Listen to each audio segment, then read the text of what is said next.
Morning, Big Mike.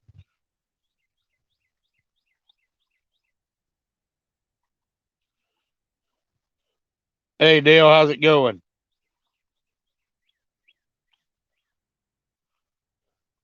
351 Cleveland, welcome.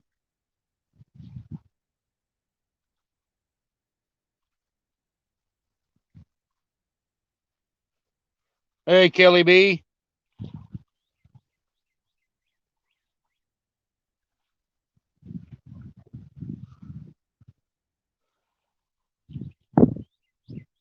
This is not really where I wanted to fish today, guys, but we got 21-mile-an-hour winds with gusts up to 30 and 40 mile an hour. So I'm just trying to get out of the wind a little bit.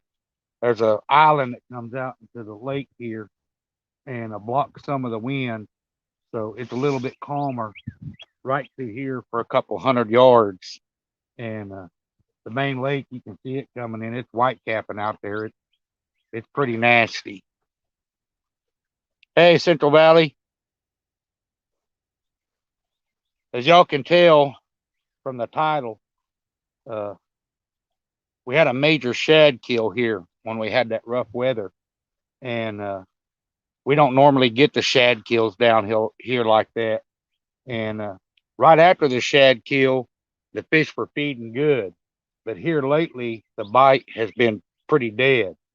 So uh, we come out here yesterday to another spot and fished, and it usually does pretty good. We didn't get a bite. We caught a drum and a largemouth bass.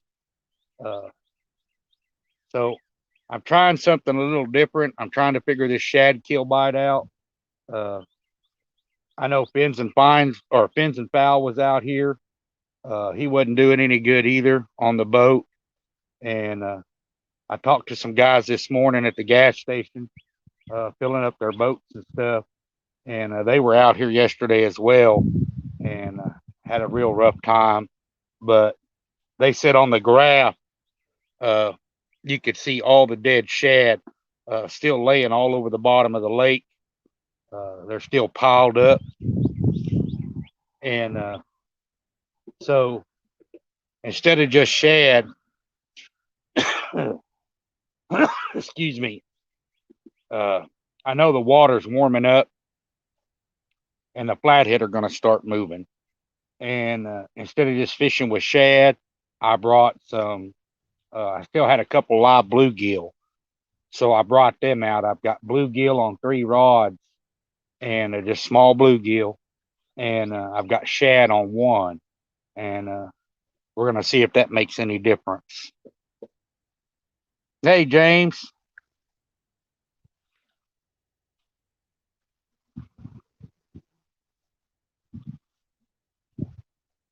but we're gonna try the bluegill, and that'll give them something a little bit different variety just than that shad. With all that shad kill and all that shad laying on the bottom of the lake and stuff, they just may not be hitting that shad very aggressively. So there's a creek channel that runs through here. It goes under this bridge.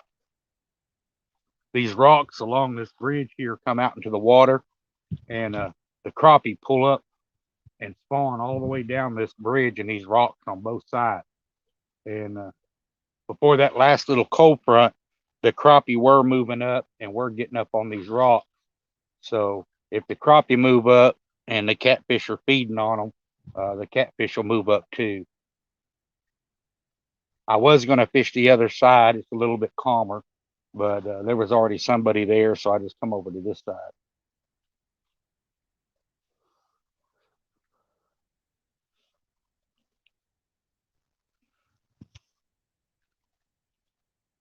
But it's not going to be a bad day. In Oklahoma, we fight a lot of wind. It's supposed to get up to like 71 degrees today, but you're just going to have that 20 and 30 mile an hour winds. That's the only bad thing.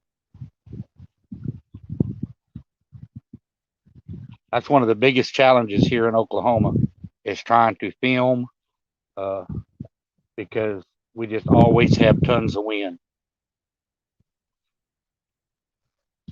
But anyway, that's what we're gonna try. We're gonna try and see if we can get anything up in here.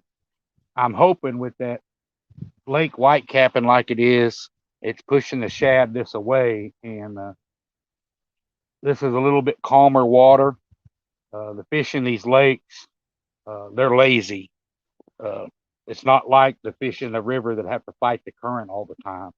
These fish usually don't have to fight the current. So usually when you find a spot that got a windbreak, make a little back eddy up in here, and this water is just a little bit calmer than it is out there in that rough main lake water.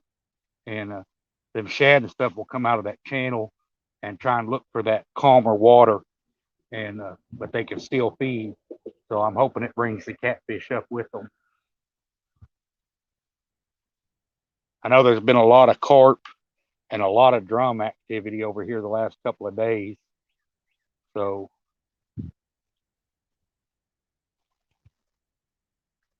just on the other side of this bridge about a week ago is where I lost a big one. I hooked into him and got him about 20 yards from the bank, and he was rolling on top and spit the hook. All this is fairly shallow water, guys. Probably 4 foot. Over here closer to that bridge and farther out to that main channel, it may be a little bit deeper. But we couldn't get them to. Hey, Bald Eagle, thanks for stopping in. Hey, JV, we couldn't get them to hit shad yesterday, so we're going to try some live bluegill. On the other side of this bridge, this creek channel goes all the way back and narrows down into a tiny little creek. But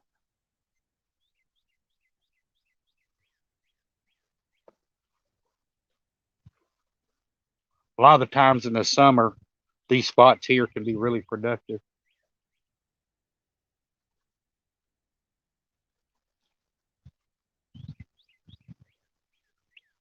Our biggest battle today is going to be this wind.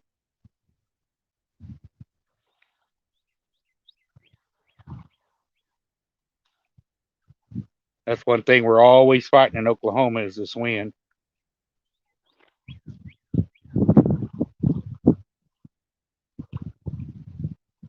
It would be nice to get the first flathead of the year. I know they travel through here.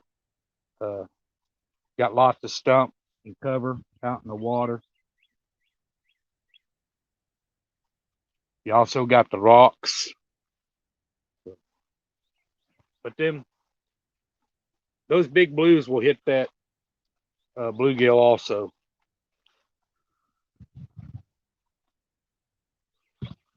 All right, James, you have fun.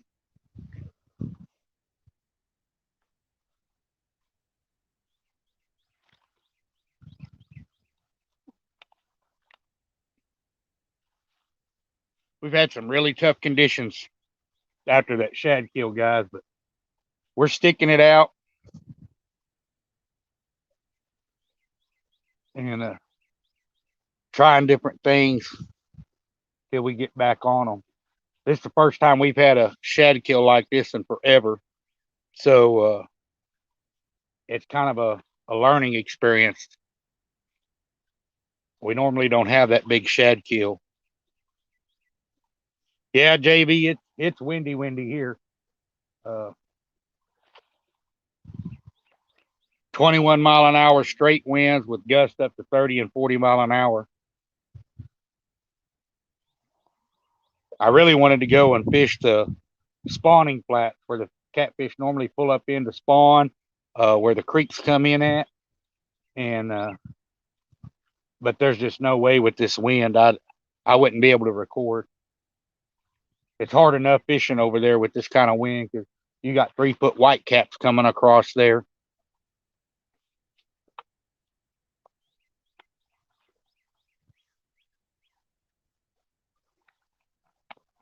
But we're gonna see what happens. I've got shad and I've also got some I don't have any more live bluegill, but I got some more bluegill. that I can cut up and use as cut bait.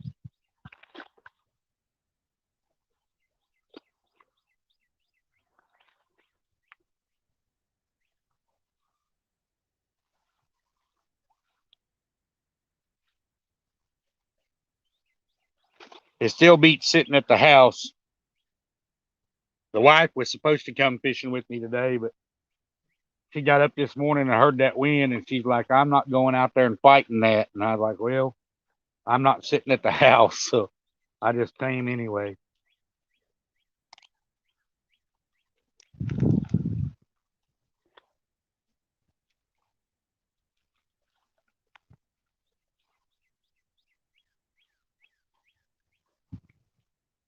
I'm kind of fortunate. I know this lake well enough. There's a few little holes like this that you can get in and get out of that wind to be protected.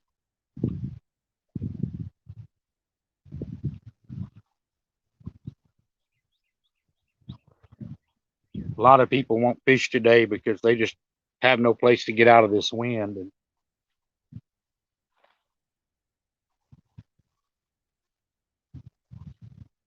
there was a pontoon boat out here tied up under this bridge earlier, and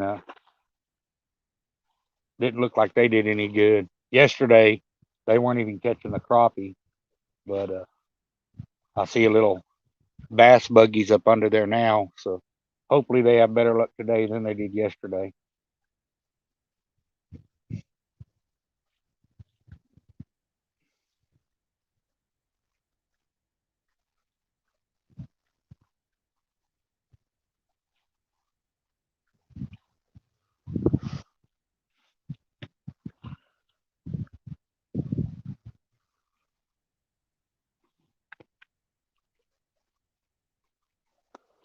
I know when I ran into fins and foul yesterday, me and the wife got here. Uh, he was actually over here. He docked a boat on the bank in a spot that I normally shoot my videos and stuff from. And he didn't have to, but he was nice enough. He's like, man, I'll give you your spot. I'll pack up and we'll take the boat and go somewhere else. I gave him some live bluegill yesterday also to try where he can get out in them channels, because I know them flathead are going to start moving at any time. Uh, Yesterday, the water temperature was up to 54 that morning, and it was like 69 degrees yesterday. It's going to be 71 degrees today, so that's going to keep bringing that water temperature up.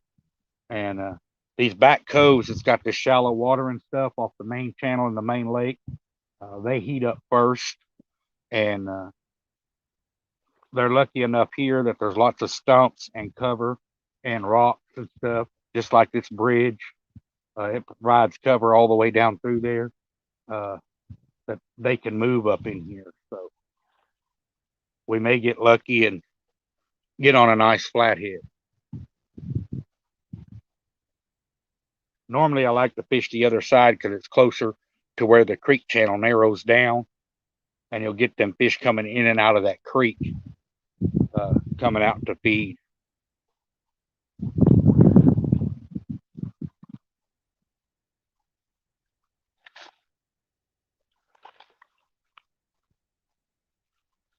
Got to put your time in on the water, guys.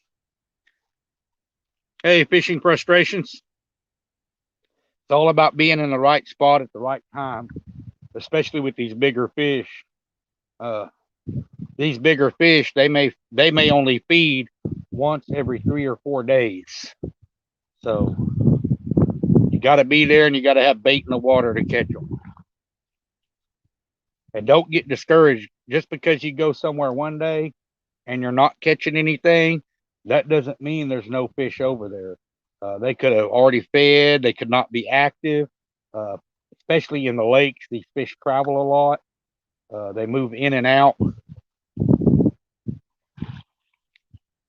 The more time you spend on the water, the more you fish, the easier it is to pattern these fish, and you'll slowly start figuring out where they usually like to hang out at certain times of the year, what structure they prefer, Do they like the rocks? Do they like the stumps?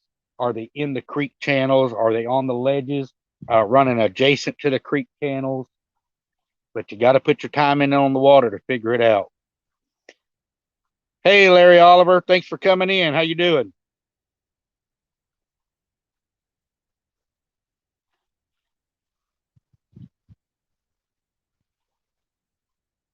Guys, the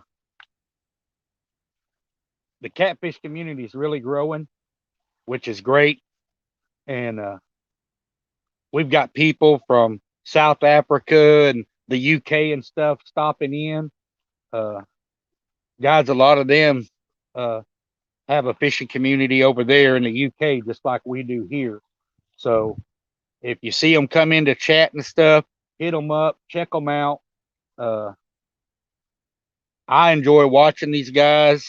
Uh, they fish a lot different than we do as far as the baits and stuff that we use, the fish they're after. It's really neat to watch. You can learn a lot of stuff. I was watching one the other night and they were talking about using ragworms. I'm an old redneck from Oklahoma. I had no idea what a ragworm was, and they were nice enough and showed me what it was and explained how they got them. And yeah, JB, you and Mike Turner had a rough day, but I don't think anyone cared that you didn't catch a fish. They seem to be more entertained with the fact that you were wearing a dress and stuff than the fishing. Yeah, Bald Eagle, I know you're from the UK. I seen you in the chat the other night uh, when I was watching fishing frustrations as well.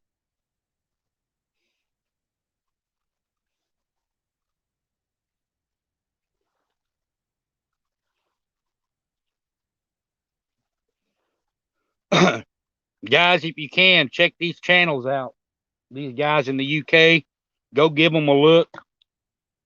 A lot of the fishing they do, it's real interesting, and uh, you can learn all kinds of different things, different rigs they're using, why they're using them. Uh, it's pretty entertaining. The one I was watching the other night, he was fishing, and the whole time he was fishing, the current and the tide was changing, and he had to keep backing up and moving and moving. And I was like, I didn't understand why at first, but he's got to watch the current because it will literally surround him and cut him off. And if he does not make it back up by where he parked his car uh, before the water comes completely up, he's stuck out there. He'll end up drowning and getting killed out there in that current. So it adds a whole new aspect to the way they fish and the baits and stuff they use. I love their accents. Uh, they have trolls in the UK just like we do. Uh, yeah, that was local marks. That's right. Uh, they have trolls come into theirs the same as we do, guys. I guess no matter where you're at in the world, there's people that have nothing better to do than to go in there and troll live streams. There you go.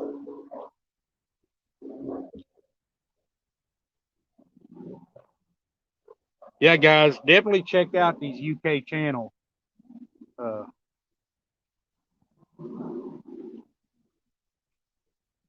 I know you can't. There's so much on YouTube, you can't watch everything, but uh, I love posting links in our chats when we're live and stuff, and on the talk shows.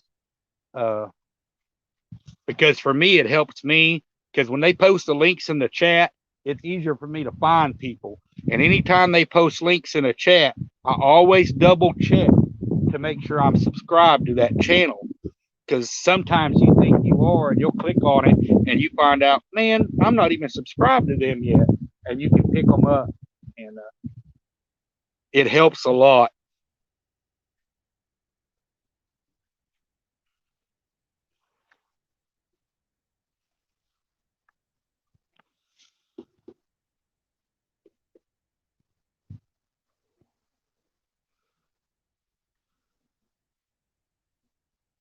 I'm not seeing anything blue in here. JB, are you not a mod on here yet?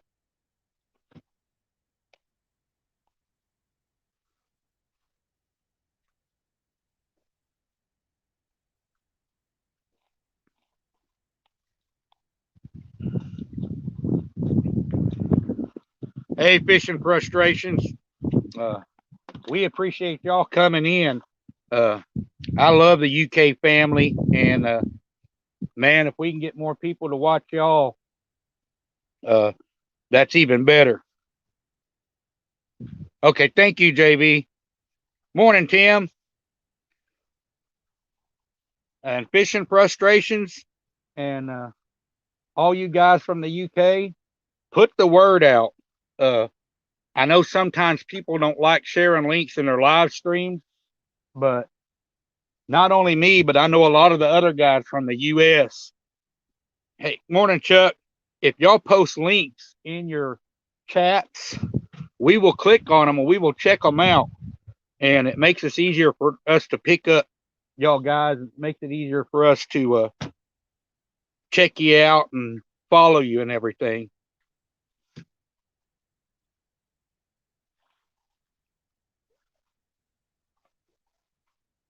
I love fishing, all kinds of fishing. It's really neat for me to watch these guys in the UK and like Pete Whiskers over in South Africa. There's guys from Australia. Uh, I love watching different things that different people do, different fish, and I really love it. Uh,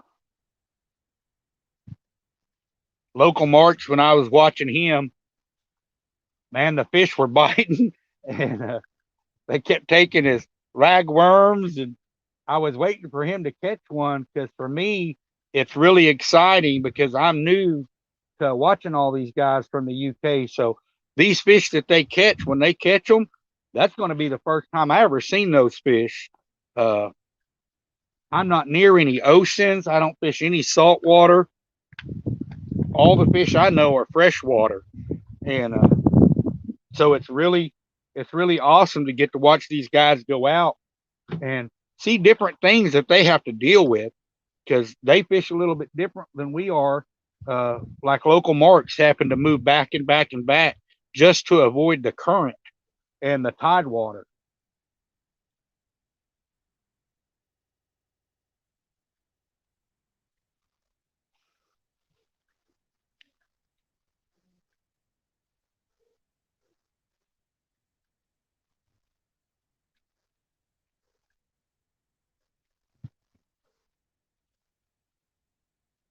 Yeah, we don't self promote either here, Bald Eagle. Uh, we have moderators just like y'all do on the channel, and if we'll support anyone that supports us. If these guys come in and they're trying to make a difference in the catfish community and they're supporting people, we will show our support for them. But if it's just some guy jumping in, spamming garbage, or, you know, and that's all he cares about is, hey, you know, hit my channel, hit my channel, hit my channel. Uh, we don't usually get into all that. Do you do both fresh and sea fishing frustrations? Yeah, see, I'm ready to watch some more of y'all because Local March was the first one I got to watch from the UK. And I'm excited. I'm kind of like a kid at Christmas because a lot of the fish y'all catch, I've never seen and stuff. You know, like they were talking about dogfish. Man, I have no clue what a dogfish is. Uh, when he was talking about ragworms, man, I had no idea what a ragworm was. I'm learning stuff. Uh, Chunky and them up in Washington D.C. Uh, he was fishing with eel. Man, I didn't even know you could use eel for bait. So I'm learning stuff by watching all these different channels, guys, and I enjoy it. Hey, Art,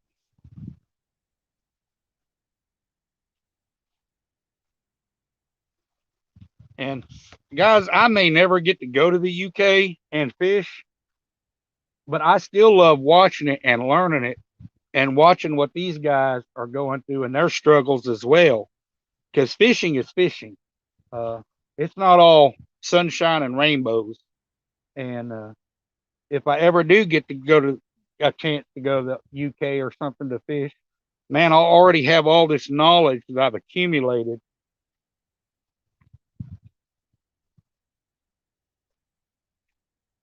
Just like Local Marks, he was saying while he was moving back, as that water comes up in them areas where he was fishing, it's all sand, and them crabs and stuff move up in there, and the fish come up in there eating them crabs and stuff, and you know how you got to move back. Someone like me goes over there and was to fish the area he was fishing that didn't know anything about it, man, you die because I get focused on fishing. I'm not worried about water coming up around me or anything. And I just wouldn't normally pay attention to that. So it's neat to watch.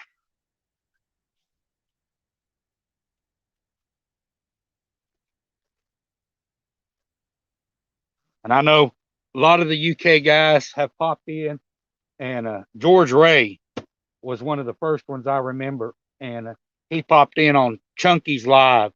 And, he got to see how Chunky does it. And with the glow in the dark rods and stuff. And I'm expecting to see them glow in the dark rods pop up on the UK channel because, man, it puts on one heck of a show, and it's so fun.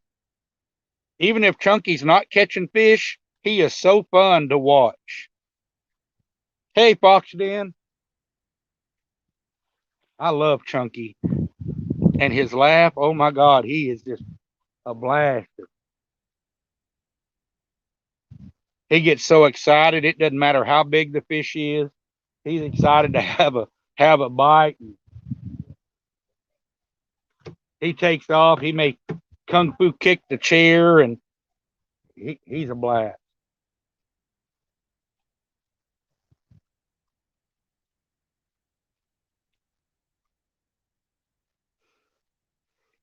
But Bald Eagle and all y'all in the UK kind of put the word out to the other UK channels that if they will share links in their uh, chats and stuff, I'll I'll pick them up.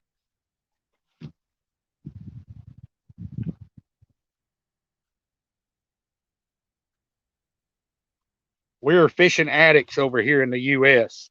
If you fish, we will watch. Yeah, lots of energy in that man. Chunky, I just love him to death.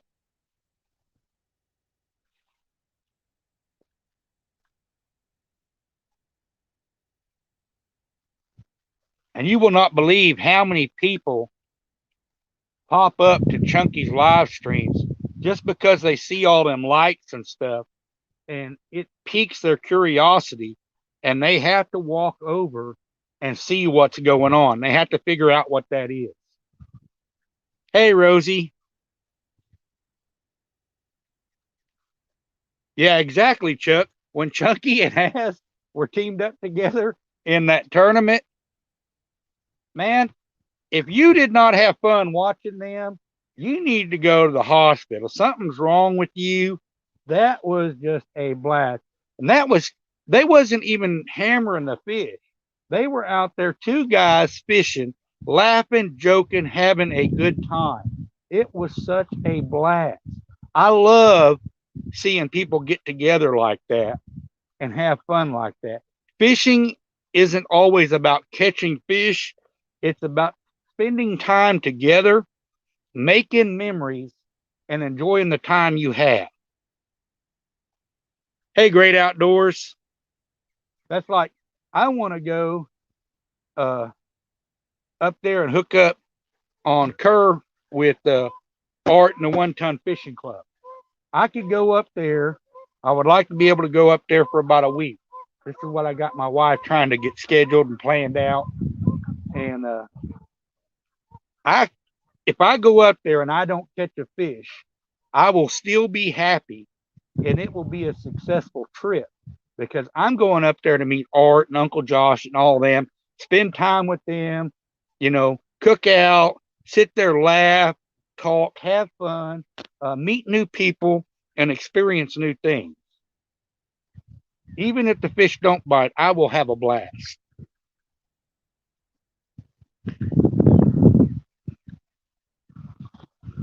Chunky was the introduction.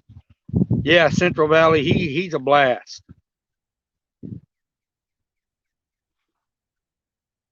Exactly, Chuck.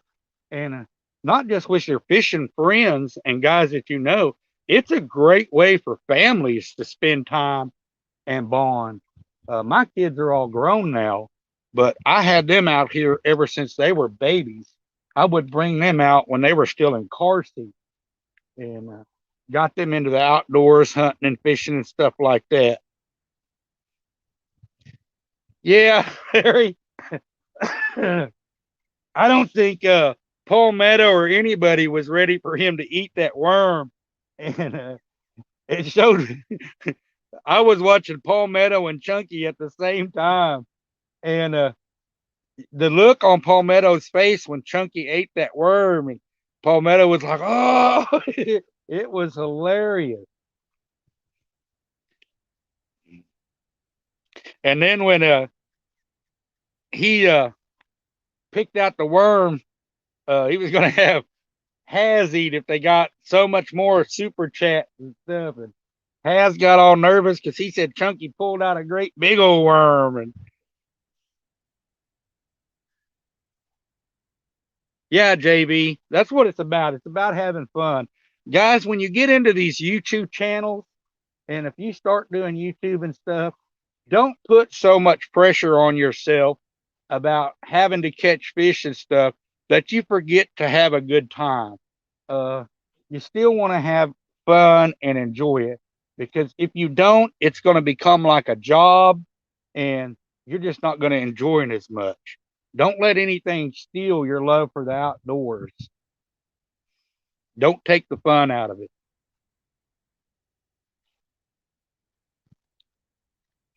It's always nice to come out and catch fish and get them on video, but guys, that's just the reality of fishing. You're never going to go and catch fish every single time you fish. It just doesn't happen. So don't put that pressure on yourself and set realistic goals. Just like I knew when I come out here today, the fishing was bad. It's been bad, but I didn't care. I'm still out here fishing. I'm out here. The sun's out. I found a spot out of the wind. It's not miserable. I'm still enjoying it.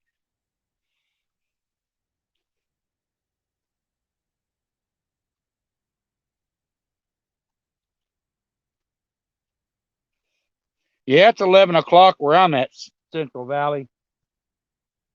Breakfast is like 5 o'clock in the morning.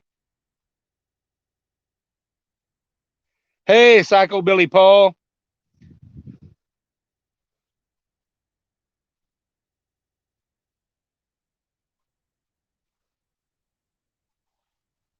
Guys, here's another new channel you can check out. Central Valley, we weren't doing bad during the winter. Uh, it got really cold here and froze the lakes up, iced over, which we normally don't get here. And we had a big shad kill. And right after the shad kill, the bite was on fire. These fish were just loaded with shad. They were gorging themselves, coming out of that winter pattern and just speeding up. And here for about the last 2 weeks, the bites really slowed down. Uh, there's still a bunch of shad laying on the bottom of the lake, and it just makes it difficult. That's why I brought bluegill out here today, live bluegill. I'm trying to offer these fish something other than shad because, they're no different than us guys. Uh, if you eat hamburgers for 2, 3 weeks straight, you're eventually going to get tired of that hamburger and you're going to want to crave something else. And another thing with the catfish, uh, don't forget they're predator fish. They are predators. They like live bait. It's just in their instincts. They're hunters. So fishing with the live bluegill, it gives them a different bait. It gives them a live bait. Just some extra stuff you can do to try and trigger that extra bite.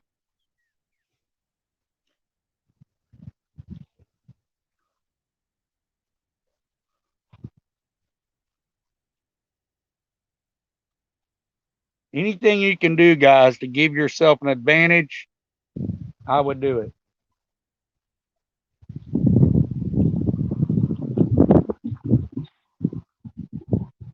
Normally with bluegill, I only use the bluegill for flathead. But since we did have such a big shad kill, and there's so much shad laying on the bottom of the lakes and stuff still, uh, I put these live bluegill out here because even the big blue cat will eat these bluegill.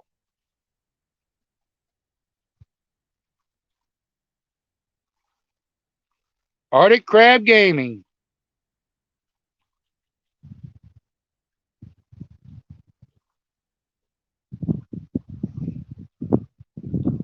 That's a new name. I haven't seen it before.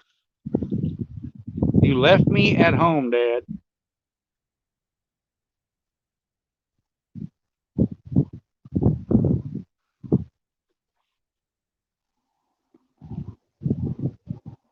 Well, guys, I'm a little bit confused right now with the Arctic Crab Gaming. Uh, that may be my son, but I'm not 100% sure.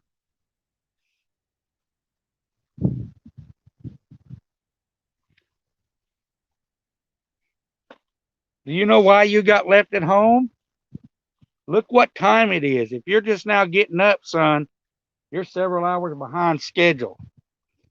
You got to get up early to keep up with the old man.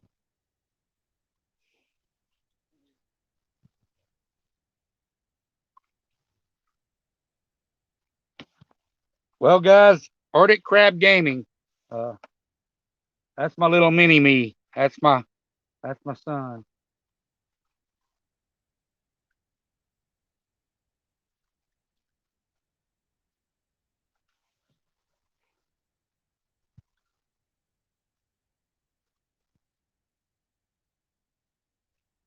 Been awake, Taryn still passed out.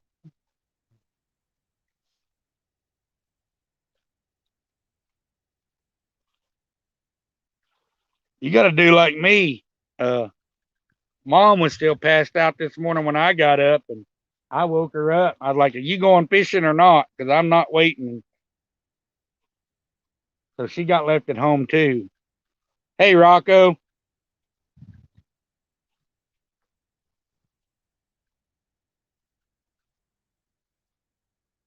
it makes you feel better, David, uh, they're not really biting. You're not missing out on anything. I'm trying to hide from the wind today. Uh, this lake is really rough.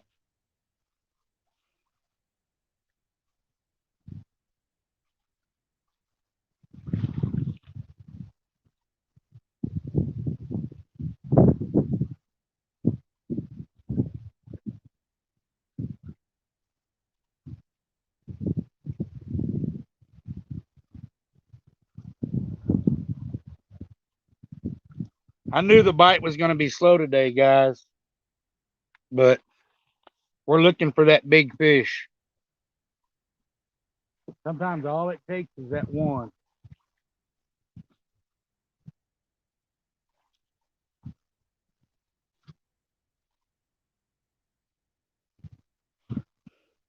Hey, David, you see all these guys like Fishing Frustrations and Bald Eagle and stuff? Check them out. They're from the UK. They do a lot of fishing in the UK.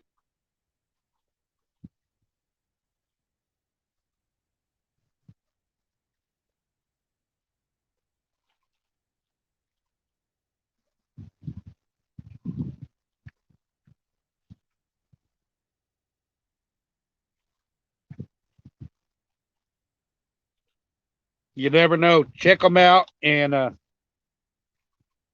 sure they have gamers over there just like we do over here. You may find some other gamers that are over in the UK. Build some new friendships.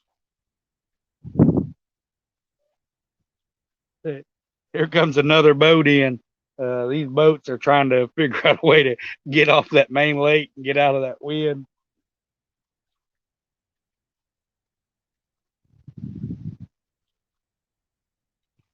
Yep, they want to fish right here, about 6 foot off the bank. I like it when these boats come through in this new traffic. They just all look at me like I'm crazy or something because they can't see the camera, so they think I'm over here just talking up a storm to myself. Hey, Mike D.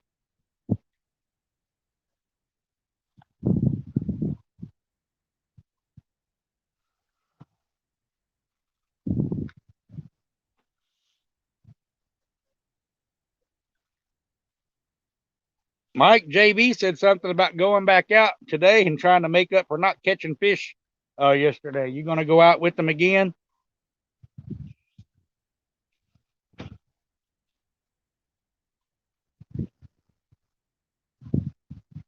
Yeah, Chuck, I've heard that. I know a lot of guys will cut the bottom tail fin and stuff off of them and do stuff like that.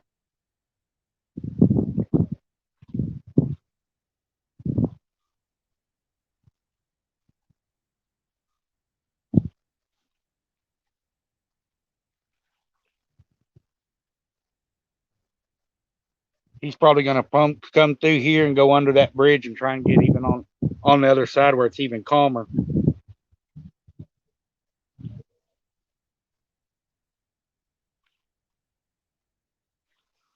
Y'all see all the little ducks out there swimming around in front of us?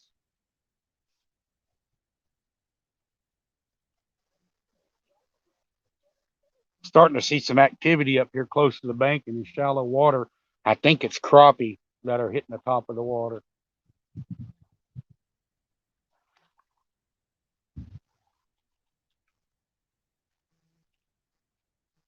It's too big for shad.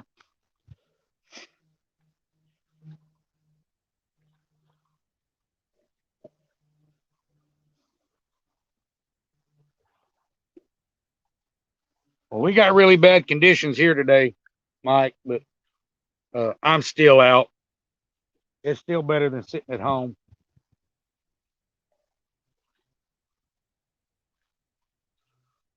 I got to walk over here and grab my drink real quick, guys.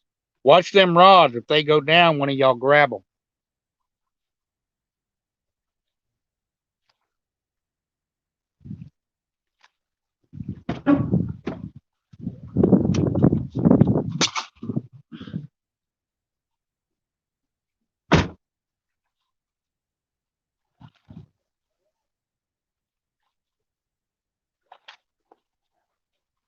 I got to have my cherry Dr. Pepper. I can go forever without eating, but I got to have my fluid.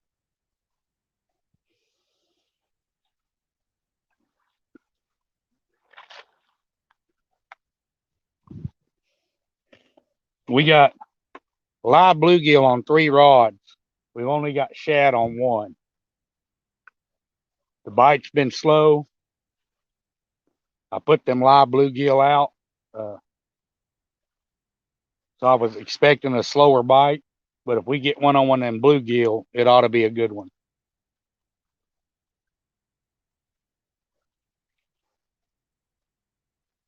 That is not smart at all.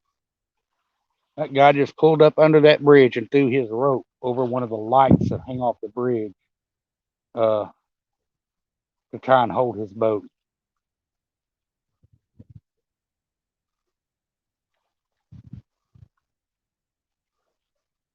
There's big concrete columns there. Why didn't he just tie up to the column? Guy, that light, that conduit is not going to hold your boat in this current.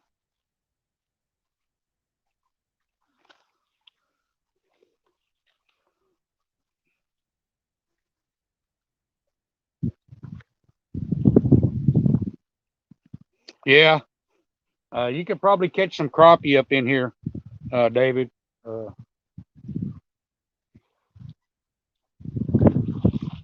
I know on the other side of the bridge the other day they were definitely catching them, jigging the rock.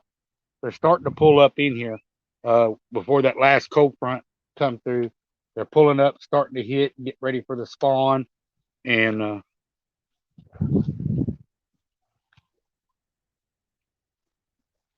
lot of the times, guys, when them crappie pull up to spawn, them catfish will pull in too, and they'll eat a lot of them small crappie.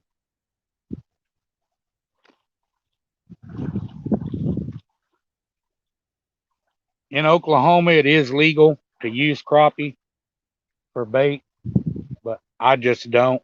If I'm catching crappie, I'm going to catch them to eat, not use them for bait.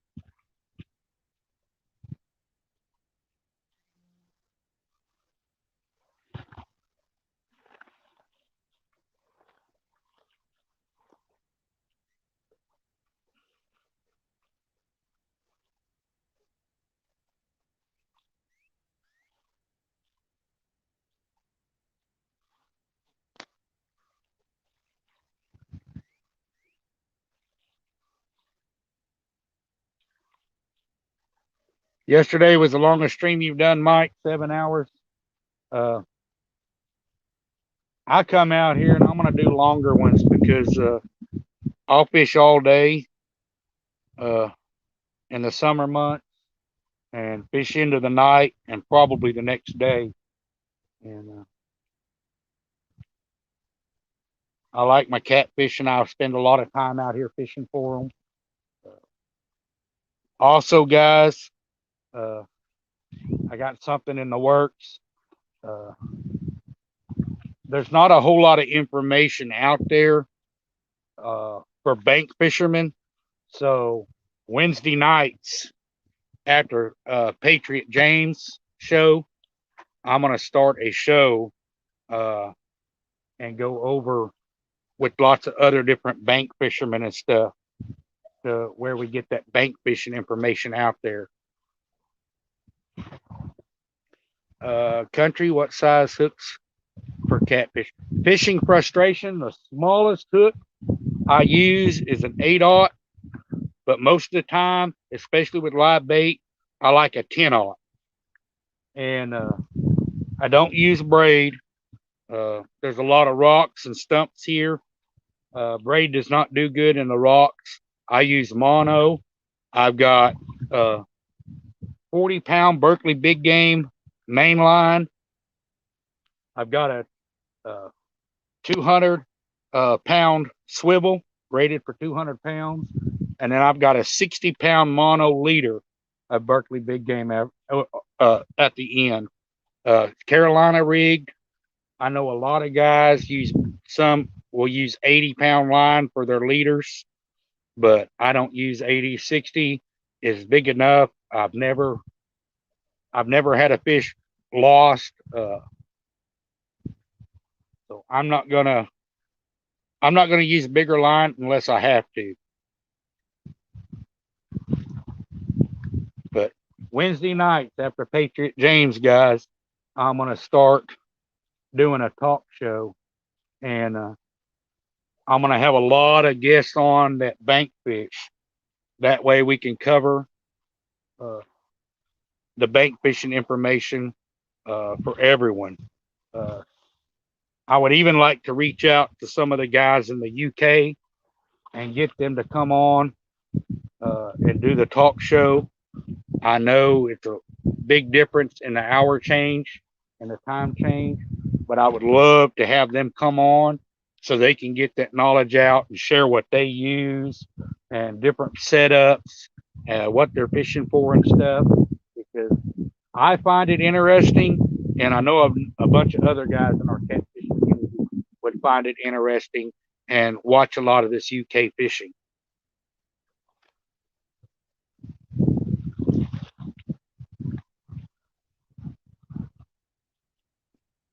And I mean, I'll talk to the kayakers and the boat fishermen as well, but mainly I'm probably going to hit all the bank fishermen I can up first, because bank fishing is kind of overlooked.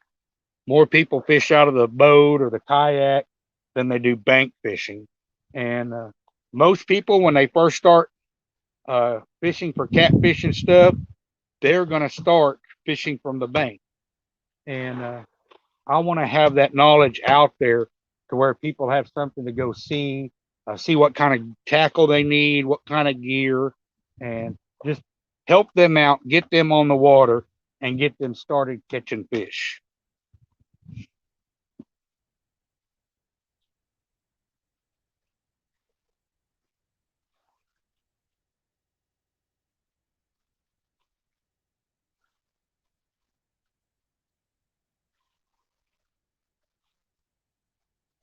Because that's what it's about, guys. It's not always about catching big fish, it's catching fish. You have a lot of people, that's all they want to do. They just want to catch fish that they can eat, put food on the table, and have fun fishing. Uh, so I'm going to try my best to get everything set up and get that kicked off to where we can get that knowledge out there for people. Yeah, bald eagle.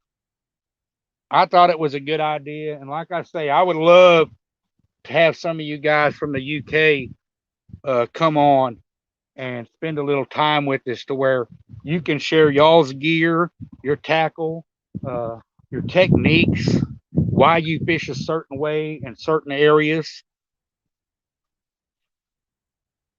I know I find it very, very interesting. And I know there's a lot of guys over here that would, just like uh, Pete Whisker Fishing from South Africa. When we first started watching him, that was all new to us. And we will definitely watch it. Not sure who that truck was. He just drove by and honked at me. He's got two little bass buggies in the back of that truck.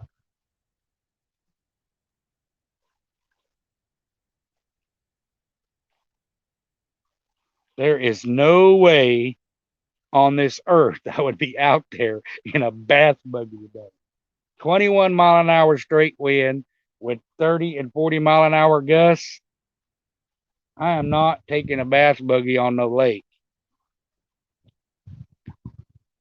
Yeah, the big fish are a bonus, Rosie. You're exactly right.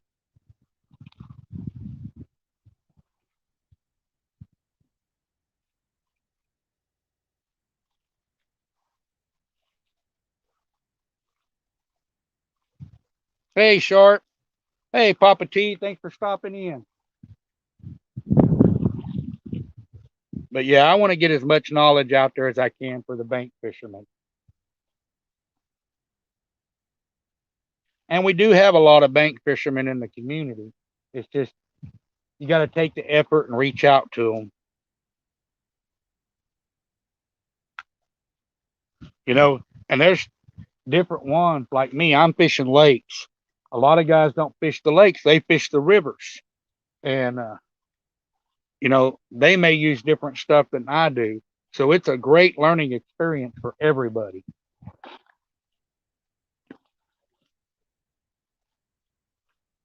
I know I would love to see one of these bluegill rods just lay over and touch the water.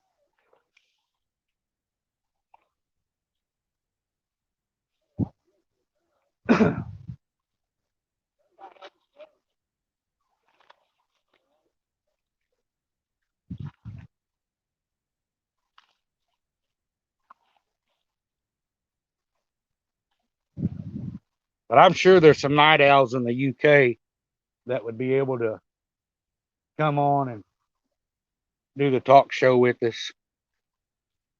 But I think they're like 3, 4 hours, maybe five ahead of us.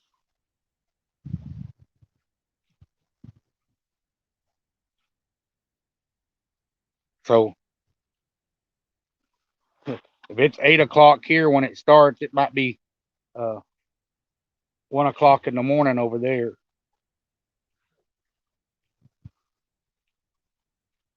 Yeah, Larry Oliver. I've fished out of a boat and everything else. And my wife wants me to get another boat, and that's fine. But I still love my bank fishing.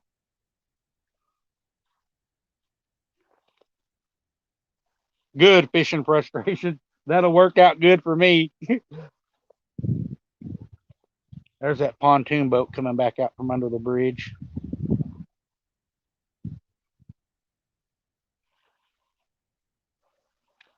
They're fixing to tie up again and try it again. That's one thing about this wind like this, guys. It makes it rough because even if the fish are not biting, these guys are kind of stuck where they're at. Normally in a boat, you can move around, go where you need to go, chase the fish. Uh, with wind and waves like this out here on this lake today, they're pretty well stuck where they're at. You don't get to fish where you want to. You have to look for a spot to fish where you're able to.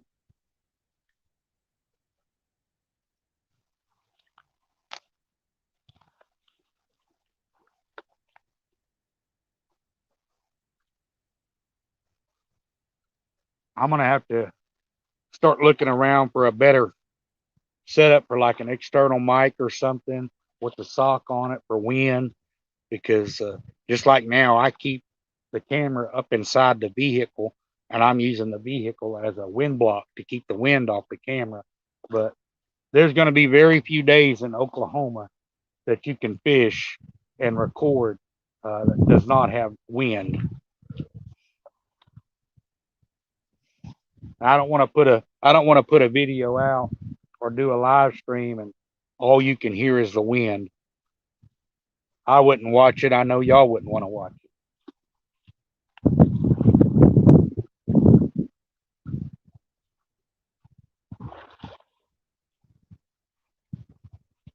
It was slow yesterday.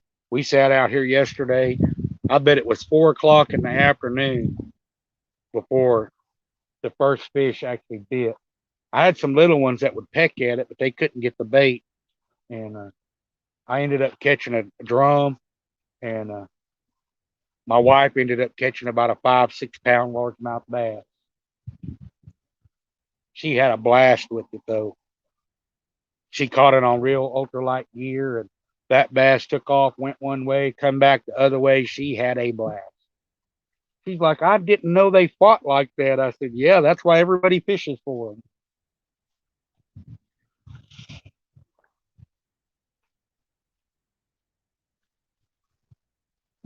Yeah, I hear you, Larry.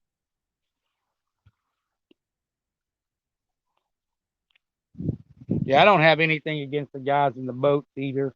I fished in the boat. It does make it easier to move around.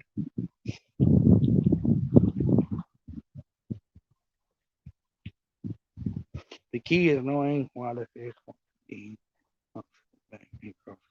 That's exactly bald eagle. And most of the way you figure that out is uh, time on the water, gaining that experience, or fishing with somebody and them sharing that knowledge with you because they've already put in the time on the water. I've seen both of them rods move a little bit. I'm gonna tighten them lines up a little bit.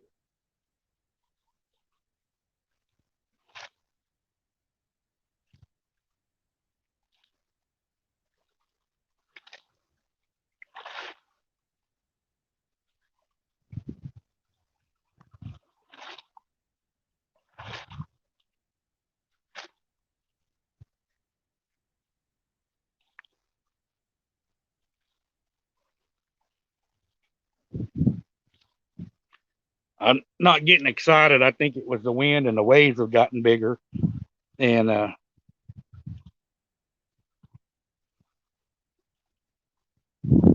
even the waves here are getting bigger with that break. You can look out there and just see the white caps rolling on that main lake. Bald eagle, sometimes you don't need to cast out very far, uh, especially in the rivers and the creeks. When they flood and they come up and the fish are running them heavy, a lot of the times you may catch that fish 2 to 3 foot off the bank.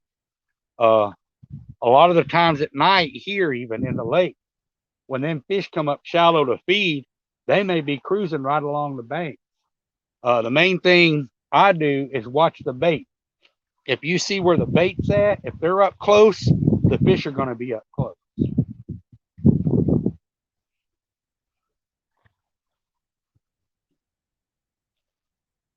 A lot of the times, bald eagle, when people go fishing, they throw it as far as they can, and they don't catch anything. And it's not because the fish are not there or the fish are not active.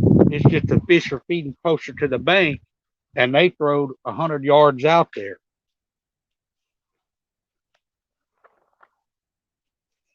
A lot of the UK scenes are very secretive on the water.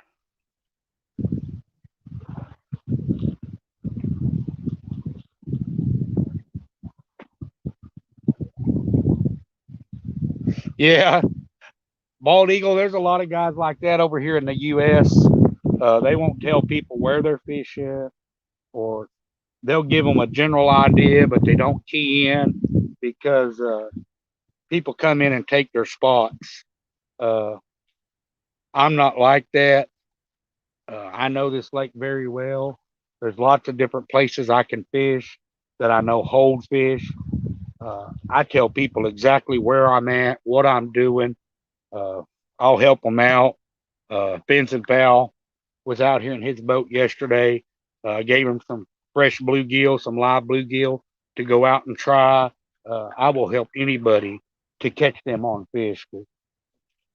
I love to see people catch fish. It doesn't have to be me. It could be somebody else, especially the women and the children. When I watch them catch a fish and see how excited they are, man, that makes my whole day. I enjoy watching them catch it more than I do.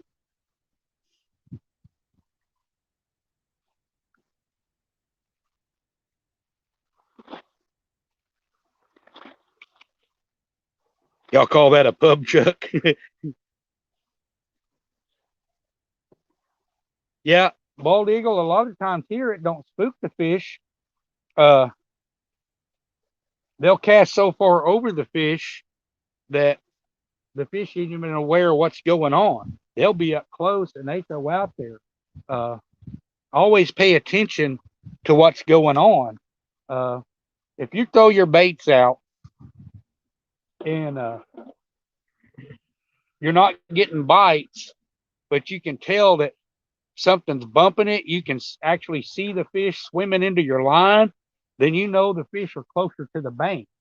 Move your rods up, bring them in. Because you can fish out in the deep water all day long. If the fish are not there, you're not going to catch them. You have to fish where the fish are. Don't fish where you want the fish to be.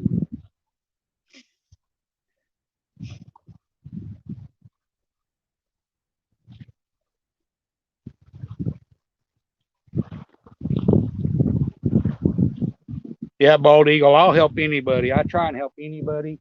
Uh, I don't keep any of my fish except some small eaters when I'm ready to have a fish fry. But I release most of my fish.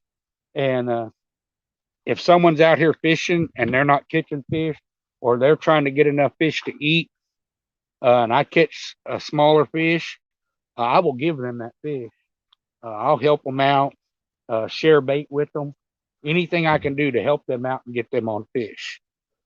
I don't. I never keep anything over 10 pounds. I always release them, and most of the time, I don't keep the ones under 10 pounds. I don't stock my freezer. Uh, when I'm ready to eat fish, I'll come out and catch some fresh fish. And if I don't catch any, I'm not getting no fresh fish till I catch some.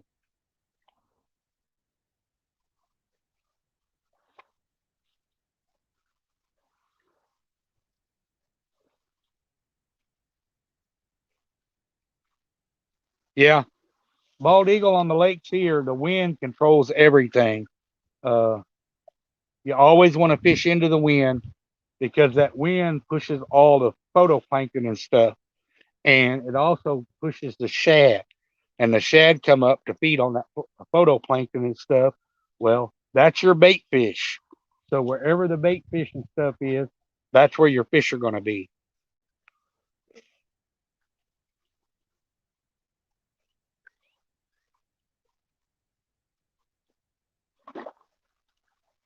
Rosie, I'm still trying to figure it out myself. And if you have any questions or there's anything I can help you with, though, feel free to hit me up.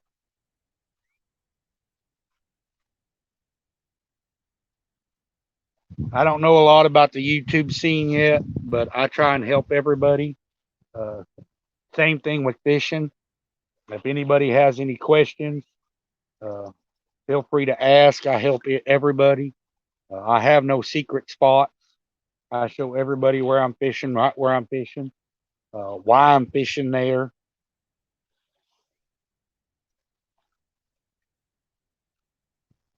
Yeah, 351 Cleveland, it happens.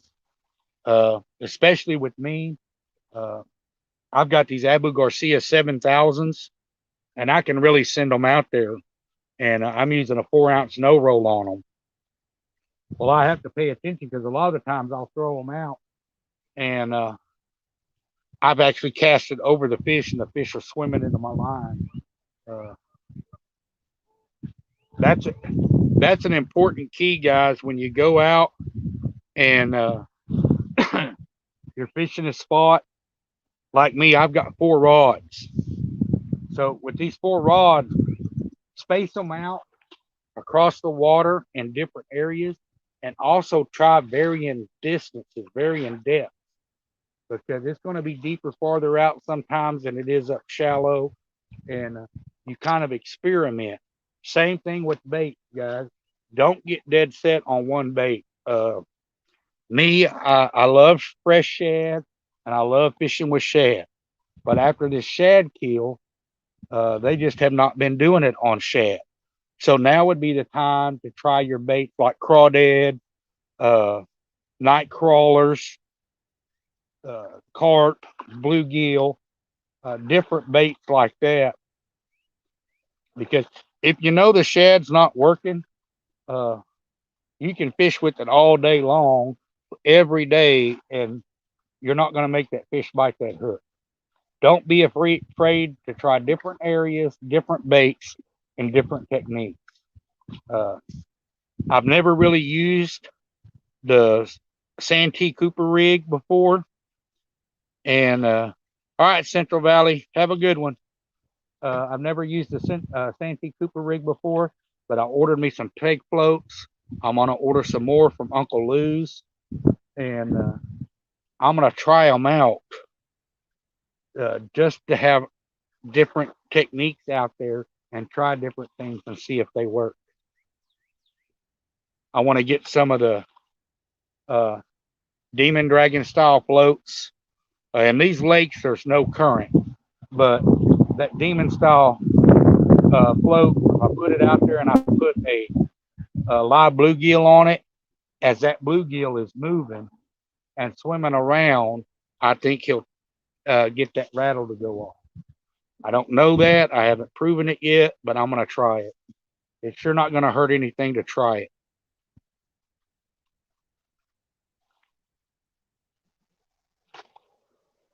Especially in current, guys, if water's moving and you have a flow.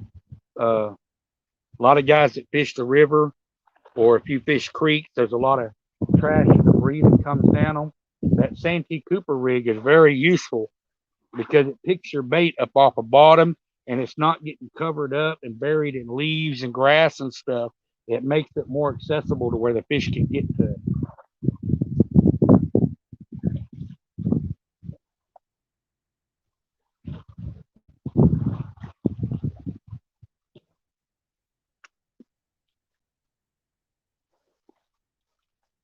Drop a short rig with a heavy lead.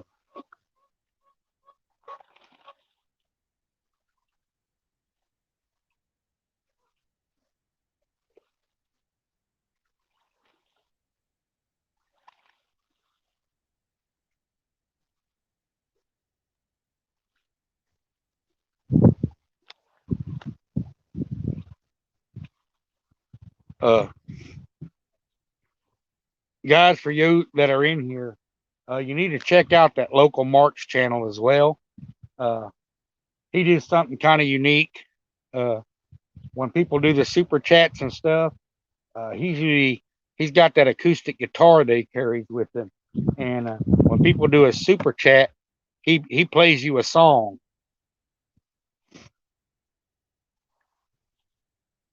All right, Mike T. See how they're doing. Morning, Randall. I knew Stan was out. They were out fishing. Stan had caught one about 15 pounds before I left the house. Uh, I didn't know Greenwell was out, and I don't know who else is fishing live, but guys, if the other guys are out fishing live, be sure pop in, check them out, show them some support and love. And I always like to know how the other guys are doing, if they're catching fish.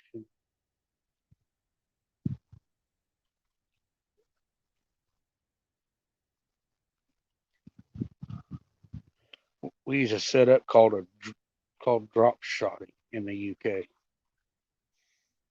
Yeah, Bald Eagle, I'll definitely be watching and checking that stuff out.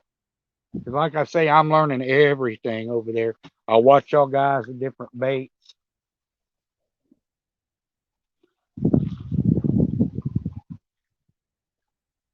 I know when I come in, I ask a lot of questions. Sometimes they might think I'm a troll. I'm not trolling. I'm just trying to learn, because just like that ragworm that local Marks was using, man, I'd never heard of that before. And fish y'all catch over there, I've never even seen before. The way everyone was talking in chat uh, on local Marks, though, I'm assuming that dogfish that everyone was talking about is a popular fish over in the UK. And they were also talking about bass, so I guess that's a sea bass or something.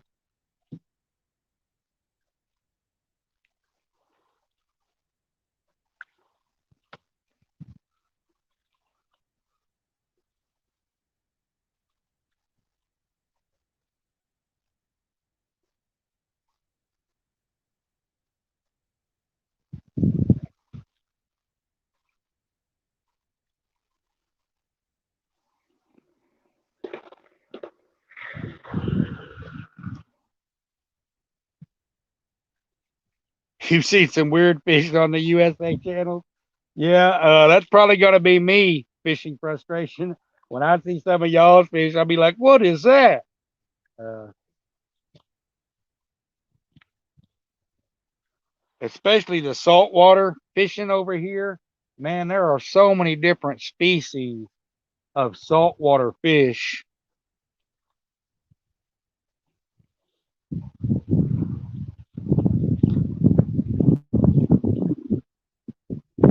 Yeah, they've got pike, they've got muskie. There are a lot of different fish over here. Smooth hound. Some people call the dogfish a smooth hound. Oh, it's part of the shark family.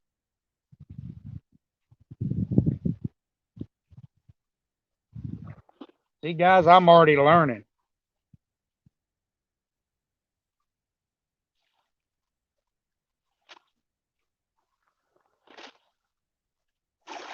That's one thing I'm not really interested in catching. I'm not a shark fisherman. I'm not trying to catch something that could eat me, and I'm kind of fat, so I would probably look like a big old Twinkie or a cupcake to that shark.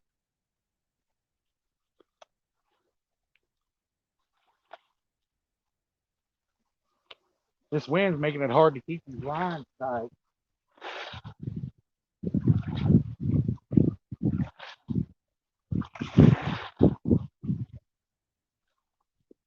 Try to keep it pulled up tight against that sinker, because I've got about a 3-foot leader on them, letting that bluegill swim around and have that range of motion.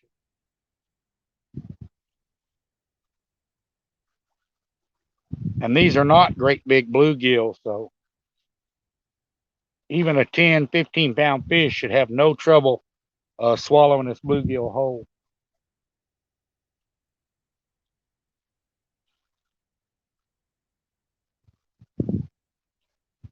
I'll be happy to catch anything today, but I would love to get back into the 30 and 40 pounders like I was a couple weeks back with my wife.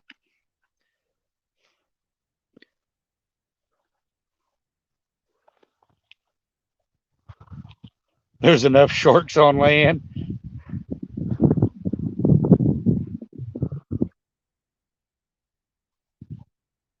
Hey, Lee Evans.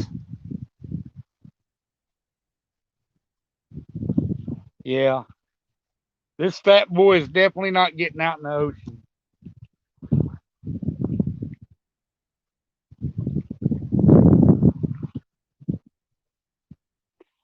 I know a lot of guys, they go out there and scuba dive and swim with the sharks and stuff. And one of my old bosses, they did it. And he kept trying to get me to go with them and go scuba diving and swimming with the sharks. And there is no way.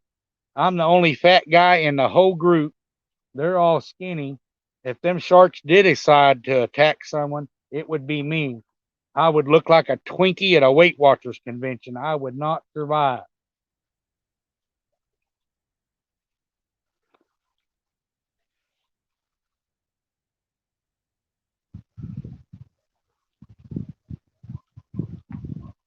Hey, Lee, Bald Eagle and Fishing Frustrations and some of these other guys, uh, you haven't seen them before. They're from the UK. Uh, they fish over in the UK. So uh, hit them up, check them out. Psycho Billy Paul is another one from the UK. Uh,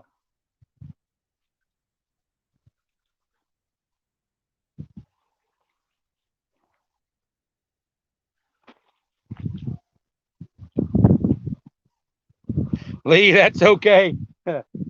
I've been doing this a while too, and I still don't know how to share links. Uh, I know a lot of people have me as moderators on their channels, and I just squash trolls because I still have not figured out how to share links.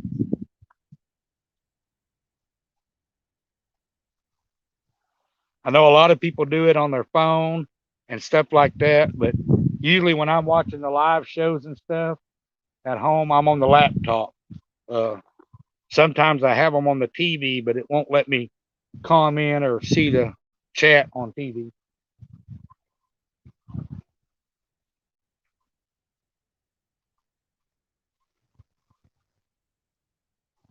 Yeah, the mosquitoes. Yeah, we have the same problem over here, Bald Eagle. We got mosquitoes that try and fly off with you.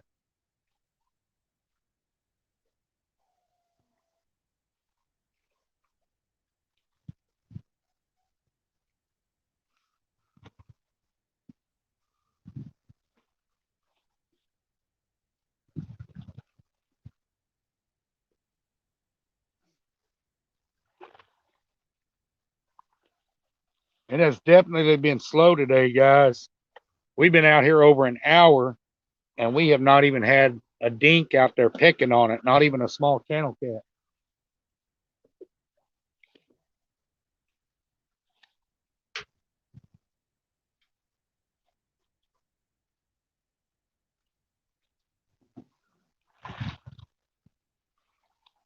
I should have went by and picked up some Danny King's punch bait. With this shad kill going on, it might be a good time to try something different. Even that stink bait and stuff, I have used it a lot. I've had good luck with it. Uh, you don't catch a lot of big fish on it, but you catch numbers of the smaller fish. And right now, just catching any fish would be nice.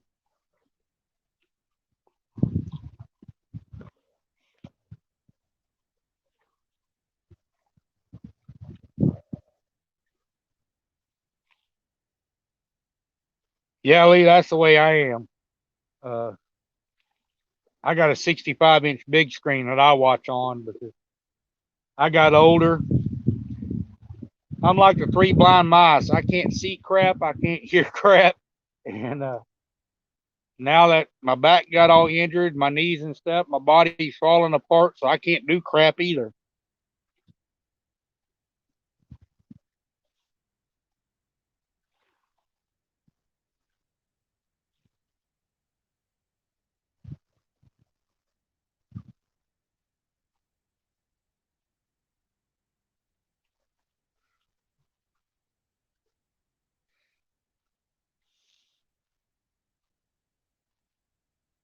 My son, when he was younger, he got me into playing that Black Ops, Call of Duty, and stuff like that. He used to get so frustrated with me because, man, uh, Battlefield also, uh, guys would be shooting me. Hell, I couldn't even tell where they were shooting me from. And he's like, "Don't you see that guy over there?" I said, "What guy?" They just looked like specks to me. I didn't know what was going on. I got to have a big screen to where I can even see.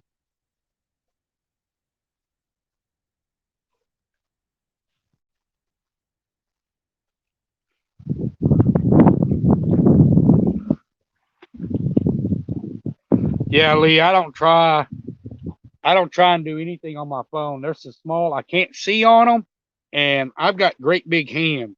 So the buttons on them are too small, and every time you try and do that, uh, you'll end up hitting a bunch of buttons. Do you guys use rod pods and bite alarms? Bald Eagle, I do not use bite alarms. I don't use no bells or nothing. I'm not sure what a rod pod is, but if that's a rod holder, uh, I use rod holders that I've got down in the ground to stand the poles up. I like to get them almost straight up in the air. That way you get to see the takedown when that fish really folds the pole over. Because here it's not a lot of pecking when they bite. These blue cats over here will just fold the rod over.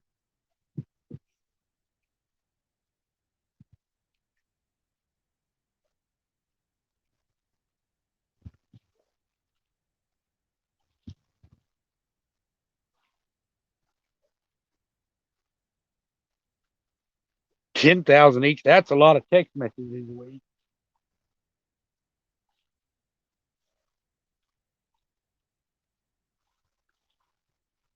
Usually everyone that I talk to is in our fishing community.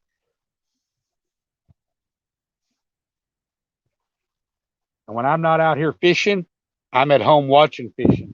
I'm trying to learn. And my wife gets frustrated with me sometimes because I'll have one on the laptop, one on the phone, one on the TV. And she's like, "Why are you watching all these guys fish?" And I said, "Because I'm learning." Never stop learning, guys. The more you can learn, the better fishing you're going to have.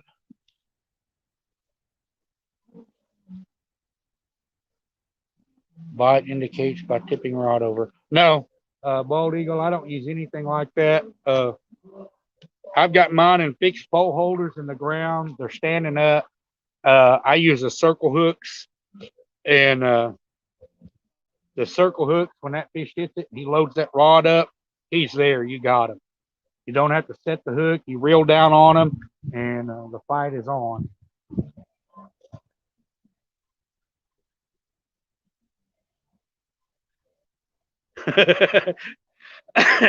JV, now that you said that, you know someone's going to.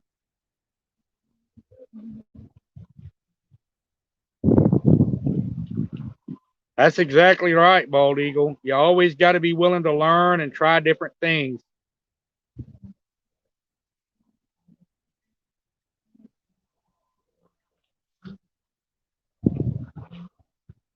Don't be afraid to try new things, guys. Don't be afraid to fish different areas that you don't normally fish. And don't be afraid to try different baits. If one thing's not working, try something else. As bad as I hate to say this, uh, with the fish not really hitting the shad now after the shad kill, uh, after a shad kill, it might be a good time to use the Dieter Melhorn special and break out the Jello chicken. You just never know, guys. I do know this though: if they're not biting the shad, and that's the natural forage fish in this lake, so if they are not biting that shad, you can sit out here all day with that shad. It will not make them bite it any better. So if you want to catch fish, you're going to have to try different baits and different things. That's why I'm using the bluegill today. Just give them a different variation, something different than the same old, same old.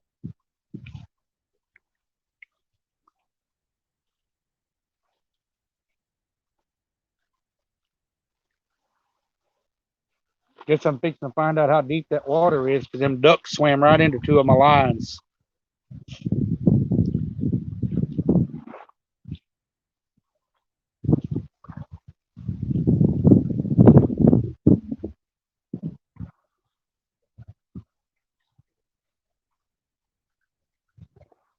Yeah, uh,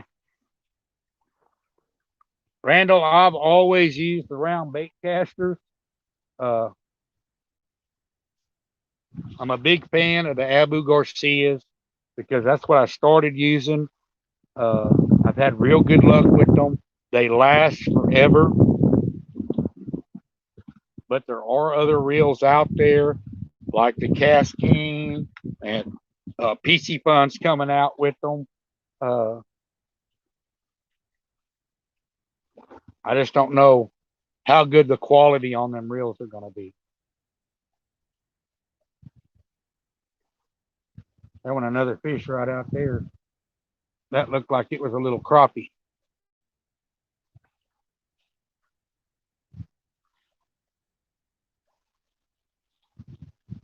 See, and I knew that the Abu Garcias, I got nervous when I heard they were making some of them down in Mexico and stuff instead of Swedish made anymore because the made in Sweden ones are built to last. They are tanks. These other ones, I've heard they've got plastic gears and stuff in them. I think it's the Abu Garcia S series. Don't quote me on that. I'm not 100% sure. But if it's not a reel that's made in Sweden by Abu Garcia, I don't want it. I will I will switch to a different reel company before I use one with the plastic gears and stuff in it.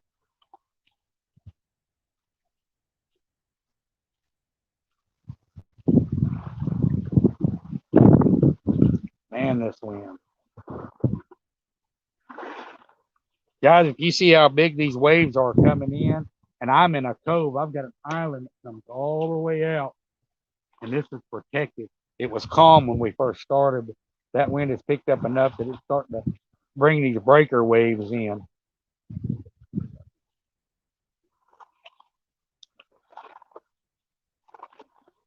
Which ought to push the shad right up in here. We ought to be in a decent spot. It's just getting the fish to bite.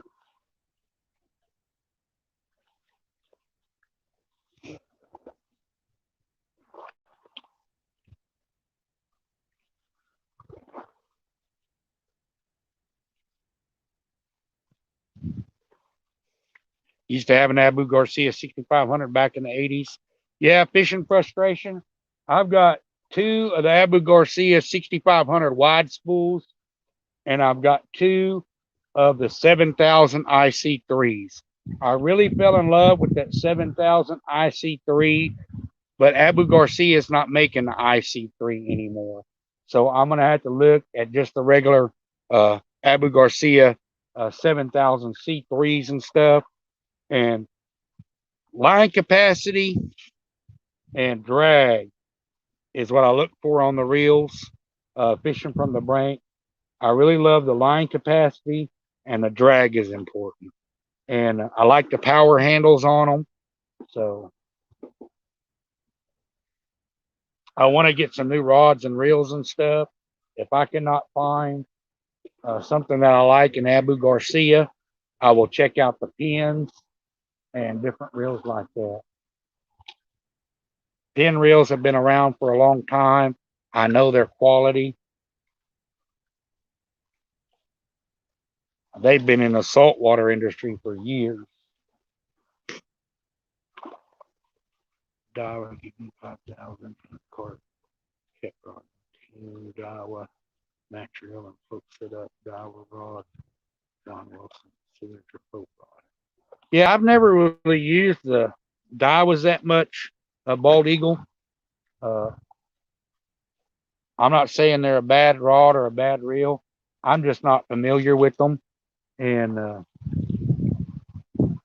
places I fish, these lakes and the creeks that flood when the river comes up, uh, you're going to be catching fish, up to 100 pounds, and sometimes a little over 100 in current.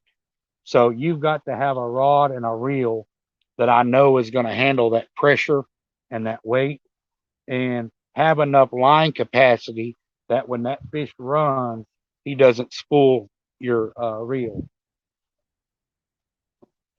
That's where line capacity and drag are very important.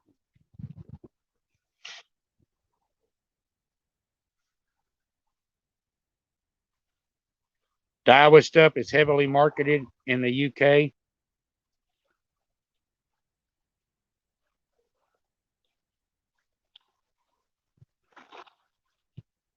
Daiwa used to be pretty common over here, uh, especially growing up as a kid. A lot of your spin casts and bait cast rods and stuff, you could go to the local Walmart and Gibson's, stores like that, and they would carry a lot of that stuff, but you just don't see a lot of them.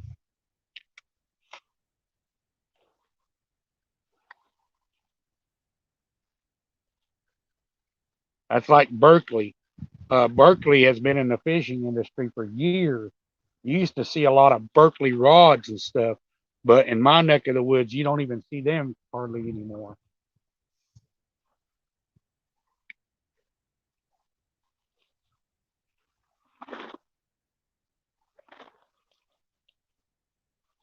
That's exactly, bald eagle. You got to have the right tools for the job.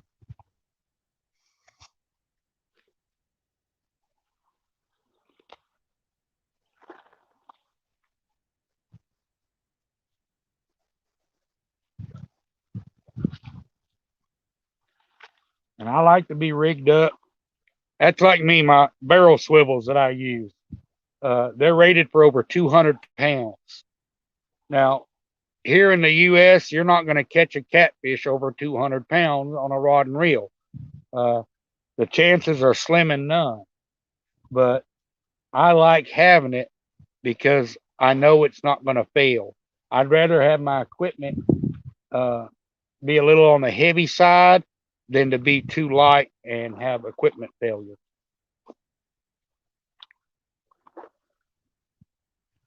There's nothing worse than hooking into a fish and losing it because you had equipment failure. Your drag was too tight.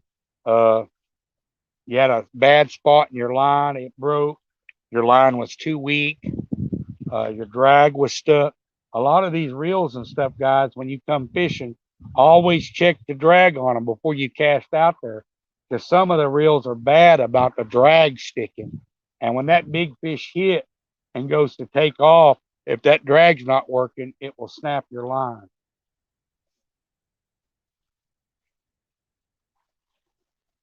I gotta check this rod again.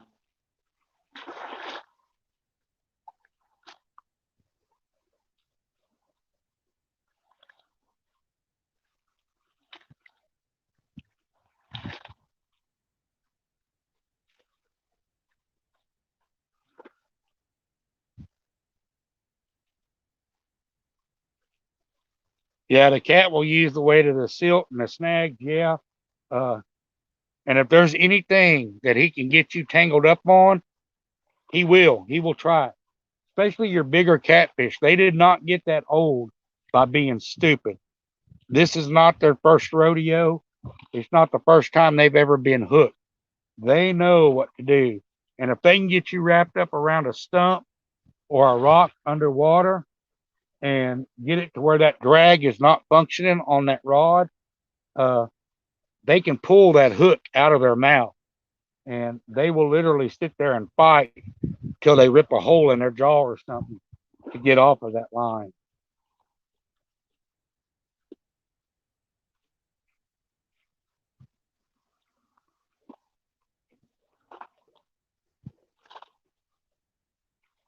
The flathead catfish here, bald eagle, that's why everyone loves to catch them. The flatheads, uh, they stick to that bottom real tight. It's hard to get them to come up. They get to the bottom of that water column and get right on the bottom of that lake or river channel, and they're so strong and so powerful, and they stay down deep. They put up one heck of a fight.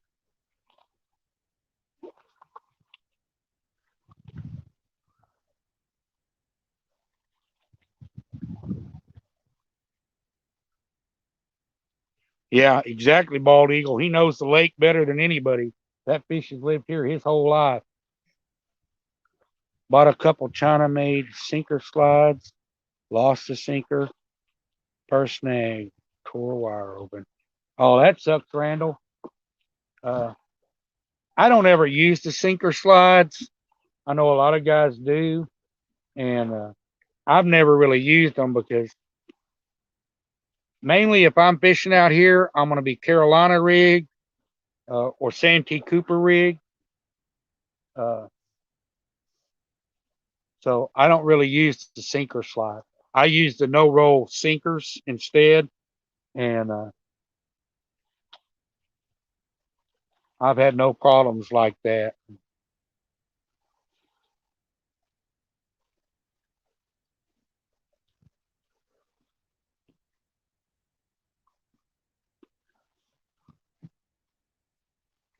But I have heard some people say on them sinker slides that some of the cheaper made ones also, where that sinker slide goes up and down that line, they said the line will actually cut through that sinker slide.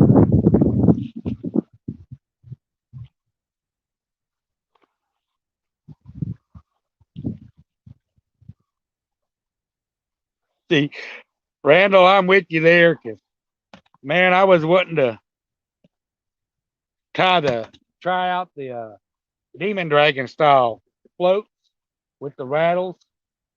And I was watching Haz live, and he hooked a big fish and it broke off. And I didn't know if it broke off where he run it through the eyes of that. And I thought, man, I ain't doing that. And come to find out, he said it broke off closer to the hook. And so I'm going to get some from Uncle Lou's tackle and try them just to see if they work. I've got the peg floats already. I'm going to get some of the 2.5 inch peg floats, oval peg floats from Uncle Lou also because they will float the heavier baits. I've never fished with a Santee Cooper rig, so I'm going to try it and just see what happens.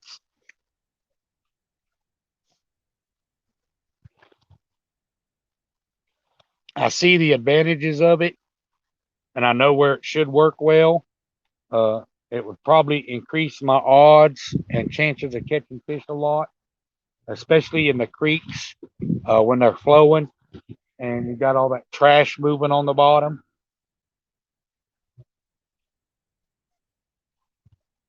So don't be afraid to try new things, guys. Everything has its own purpose. We all get stuck in our little comfort zone. You know, we do things the same way because that's the way we've always done them. That does not necessarily mean that's the best way to do it. Uh, don't be afraid to try new things. If you don't like it, hey, you can go back. But be willing, keep an open mind, and be willing to try new things.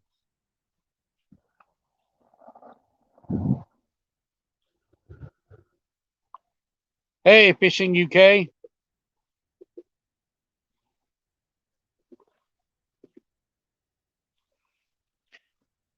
You mostly fish for channel cats, Randall?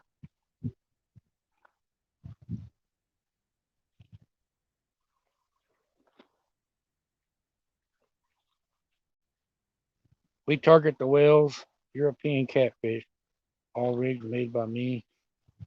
Yeah, bald eagle and whales catfish get huge over there. Uh,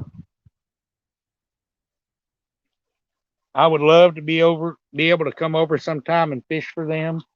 Uh, I think they would be a blast. I bet they put up a heck of a fight.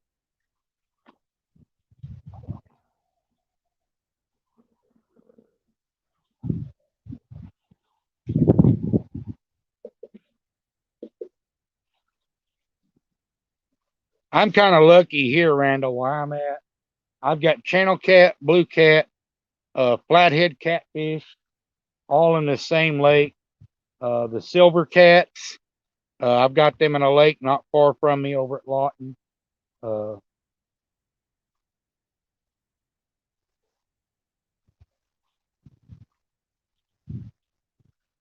the local lakes where I live, uh, they really didn't take care of them for a long time. And a new guy took them over, and their city council met, and they've agreed.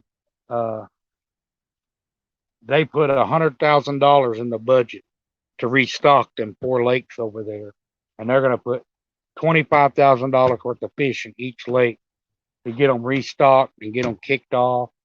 And they lost a lot of revenue because people would not come out there and camp and fish because there was no fish to catch. So they're starting to build this back up, and as long as they take care of those lakes and stuff, in a few years they'll be really good. And they're not putting fries in there; they're putting adult fish in there, uh, so that'll really help too. Country fishing people, Scottish members of the fishing family. All right. Uh,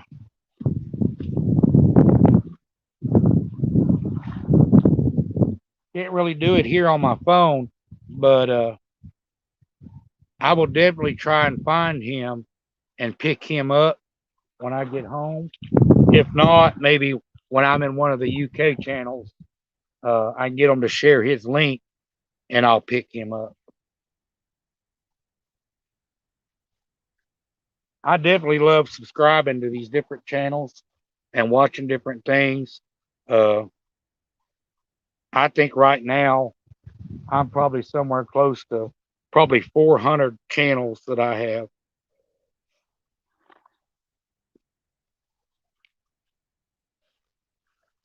Most of the lakes want you to keep all the blues caught. They're considered evasive. Yeah, it's not that way here, Randall. I think the more people get into the catching the blues and stuff, and I think a lot of them places that have them as invasive species and stuff will slowly come off of them. I know a lot of them throw a fit about them because they'll eat the bass and stuff, and there's a lot of money to be made in that bass fishing industry. So, but I'm hoping in time they'll start learning about the fish and start leaving the big blues and stuff alone.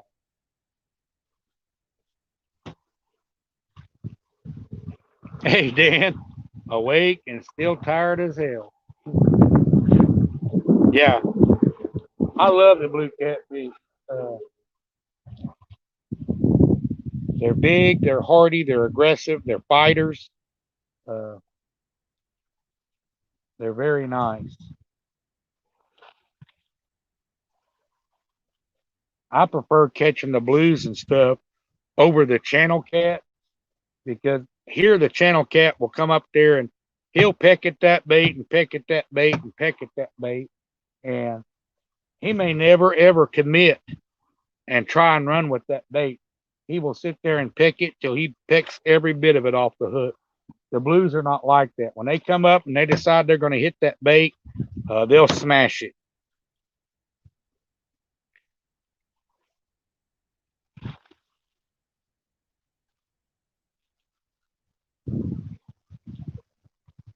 Yeah, there it's bass and trout.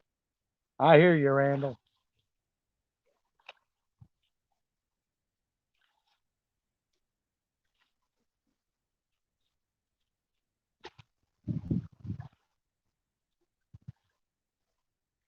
I know I'm ready to see one of these rods do something. I knew the bite was going to be slow, but man, there's a lot of water out here. You think there'd be at least one fish that wanted to eat something.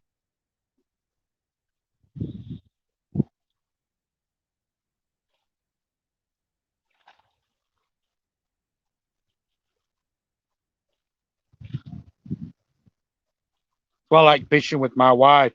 My wife comes out here. Uh, Thanks, Fishing UK. Uh, I'll pick you up.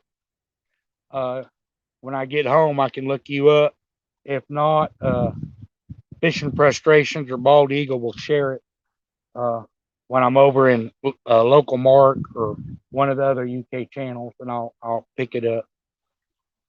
I like bringing my wife fishing with me because she likes to use different baits.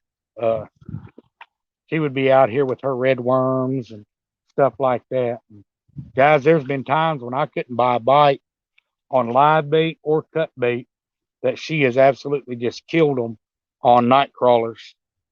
Uh,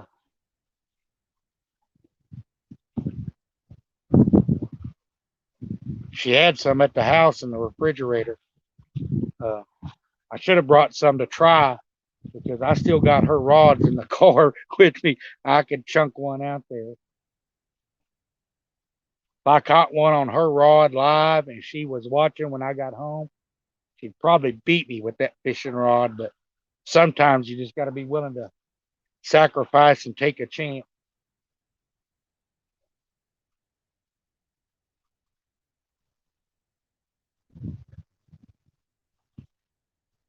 Yeah, Randall, there's nothing wrong with channel cat. Uh, they're good eating. It's just the way they bite here. They're very frustrating.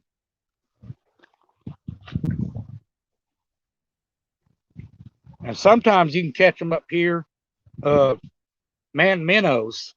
For some reason, especially you think you're getting these rocks along this bridge and stuff, and you'll be fishing for crappie when the crappie are spawning, and them channel cat will move up in there, and you can catch some nice channel cat and lots of them on live minnows fishing for crappie.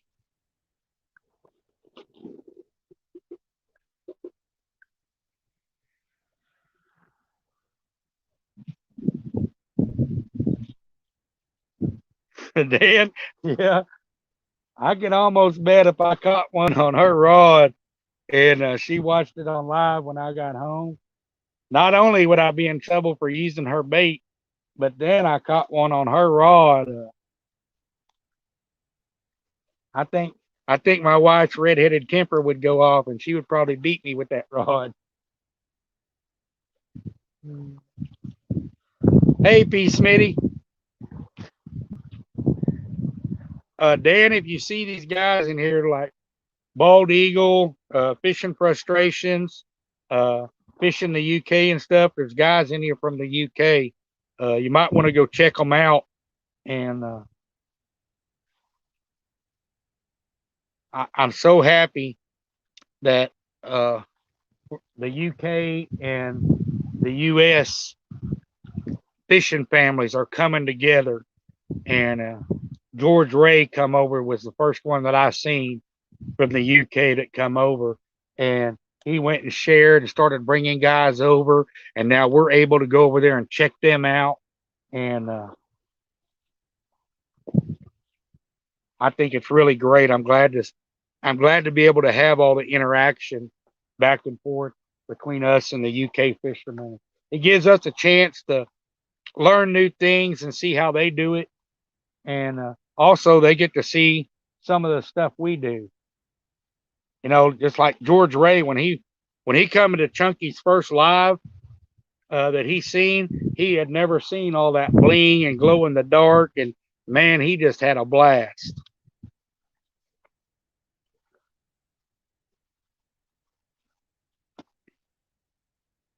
Hey, Essex, Rosie,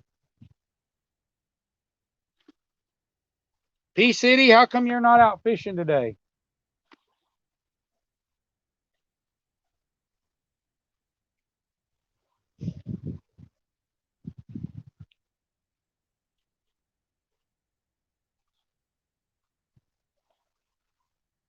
All you guys from the UK that are in here, you see that Mike Turner 712? Uh, he is a great mod for a lot of the channels over here. Uh, he is like one of the ones we call the link master. He is great with the links and stuff. So if y'all ever see him and you're needing a moderator that you can trust, that's a good moderator, man, you can pick up Mike Turner anytime.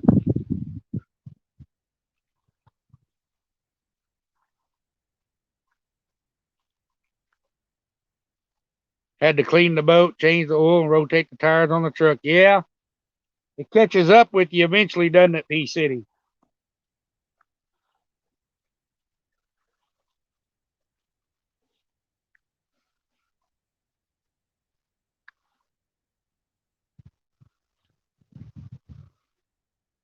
Randall, you fell asleep watching DMV? He was having kind of a slow night last night too. Man, them fish, and they'd hit, but they wouldn't commit, and some of them just laid the rod completely over, and he got to it, and they were gone. Uh, One time he had the bait, the hook turned back into the bait, and that's why he missed some of them. But he was definitely having a rough time. Had to start the stream twice because everything died.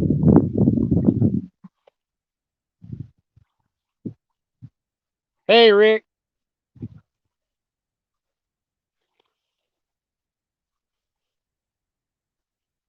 Rick's fishing. It's been pretty slow. Uh, we're still trying to get over that shad kill. And I was out here yesterday, couldn't get a bite. Fins and Powell was out here fishing, and some other guys in the boat. Everyone's just really struggling and having a hard time after this shad kill. And it's a learning experience for us because normally we don't get that big shad kill down here. So today I brought some live bluegill out, and I've got some bluegill for cut bait also. I've got 3 live bluegills out there right now, and one rod with shad on it, and just trying different things, giving them something other than shad because they're not really liking that shad right now.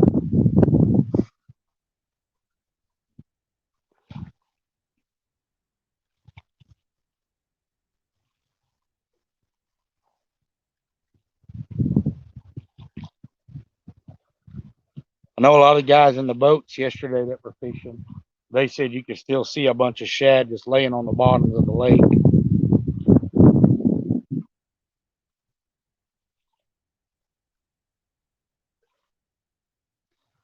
There's some people pulling in here that came in when I was fishing with my wife and were catching them big fish. They're fixing to head down there to one of my spots. It's windy over there. It's going to be a tough time fishing into that wind like that.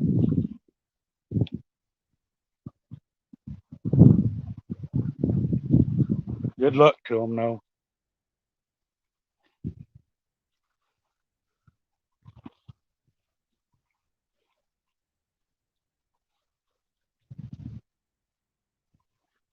I love seeing all these guys going back and forth and everyone's picking each other up. And that's what it's all about, guys. Share the love. No, it doesn't cost anything to go check them out and drop in on them and show them some support.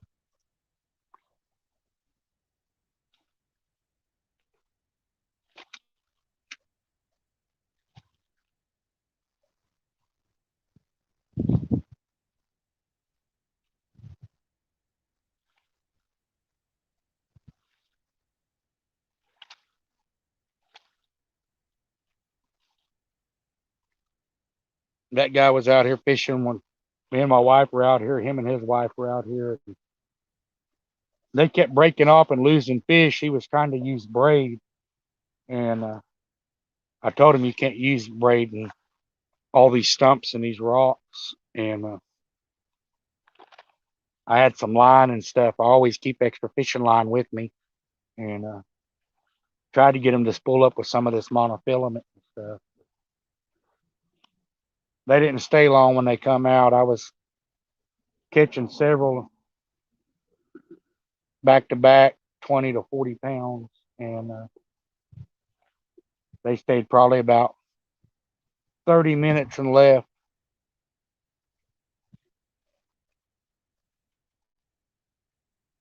Sometimes, guys, you just got to be patient and put time in.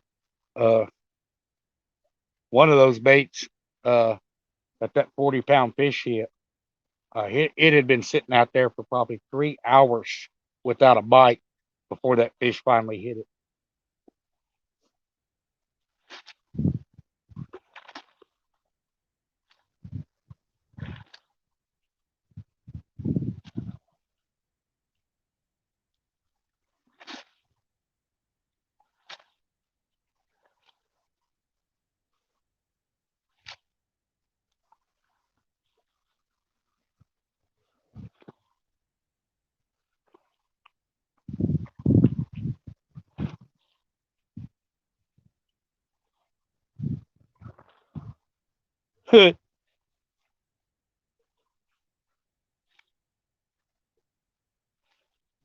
Man, that's pretty funny. He's like, get some content. That's usually what everyone tells you, isn't it, Dan?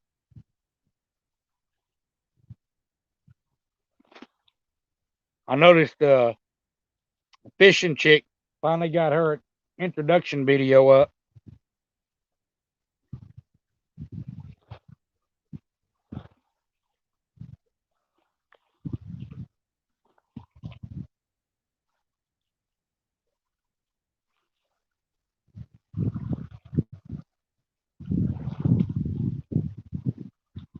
Fishing Tales. How's it going?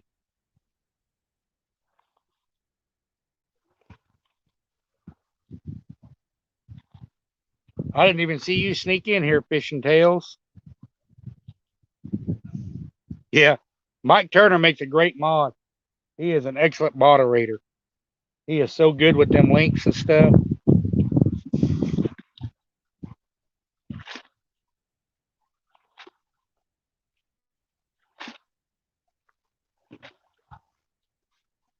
I don't know why. I don't know if it's the wind or what, but I got cotton mouth. I just keep drinking and drinking and drinking.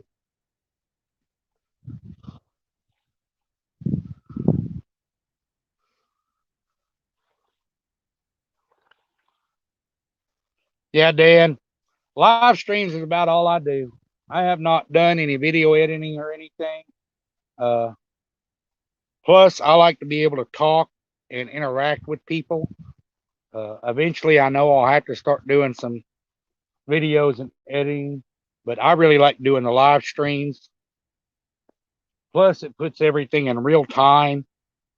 So people know I'm not coming out here and spending 3 days trying to make one video. Uh, what you see is what you get. We go, uh, we either catch fish or we don't, but it's realistic, it's in real time, and you get to interact and communicate with everybody. And a lot of guys that are bad weather or stuck at home or stuck at work and can't fish, they can pop in on break or during lunch and stuff, and gives them a chance to get out and fish without fishing.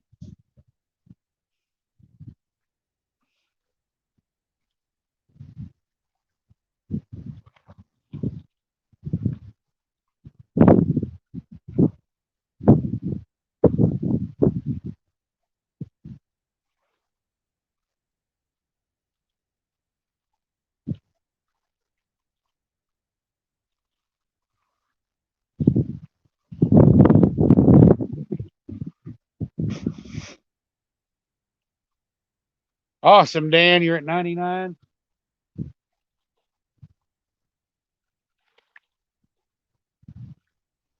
Just have to keep at it, Dan. Keep growing. That's what all of us are doing.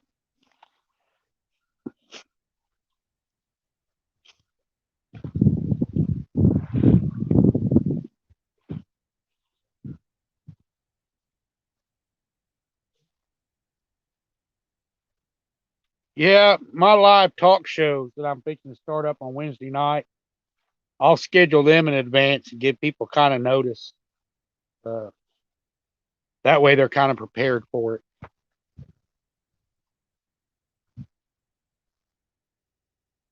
Yeah, Randall, that's the way I am. When I go into a chat and they're popping them links like that, I check every link in there to make sure I've got that channel. If not, I pick it up.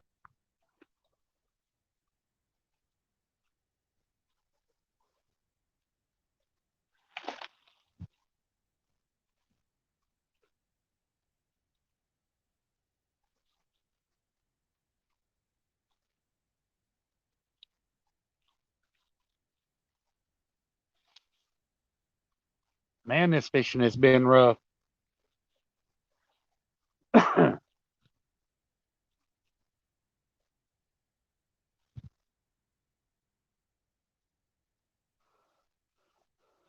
Guys, we've been at this 2 hours. Nothing's really going on. Uh, I think I'm gonna get off of here for a little bit. Just sit back, relax, chill out, and enjoy the day. If the let my phone charge a little bit. If the fishing picks up and they decide they want to do something, I'll come live again. I appreciate everybody coming in here. Thanks again to all the UK guys for popping in and showing up and showing support. And I love y'all guys. Appreciate y'all. And I will catch y'all on the next one. Hopefully, we'll get over this shad kill pretty quick. We'll figure this out. And if I can get a day with no wind, uh, it's supposed to rain tomorrow. But even with the chance of rain, if the wind's not blowing, I'll go over to the other side and try the different side of the lake where I know they pull up to spawn and the creeks run in. Thanks, everyone. Y'all have a good one. I'll catch y'all on the next one.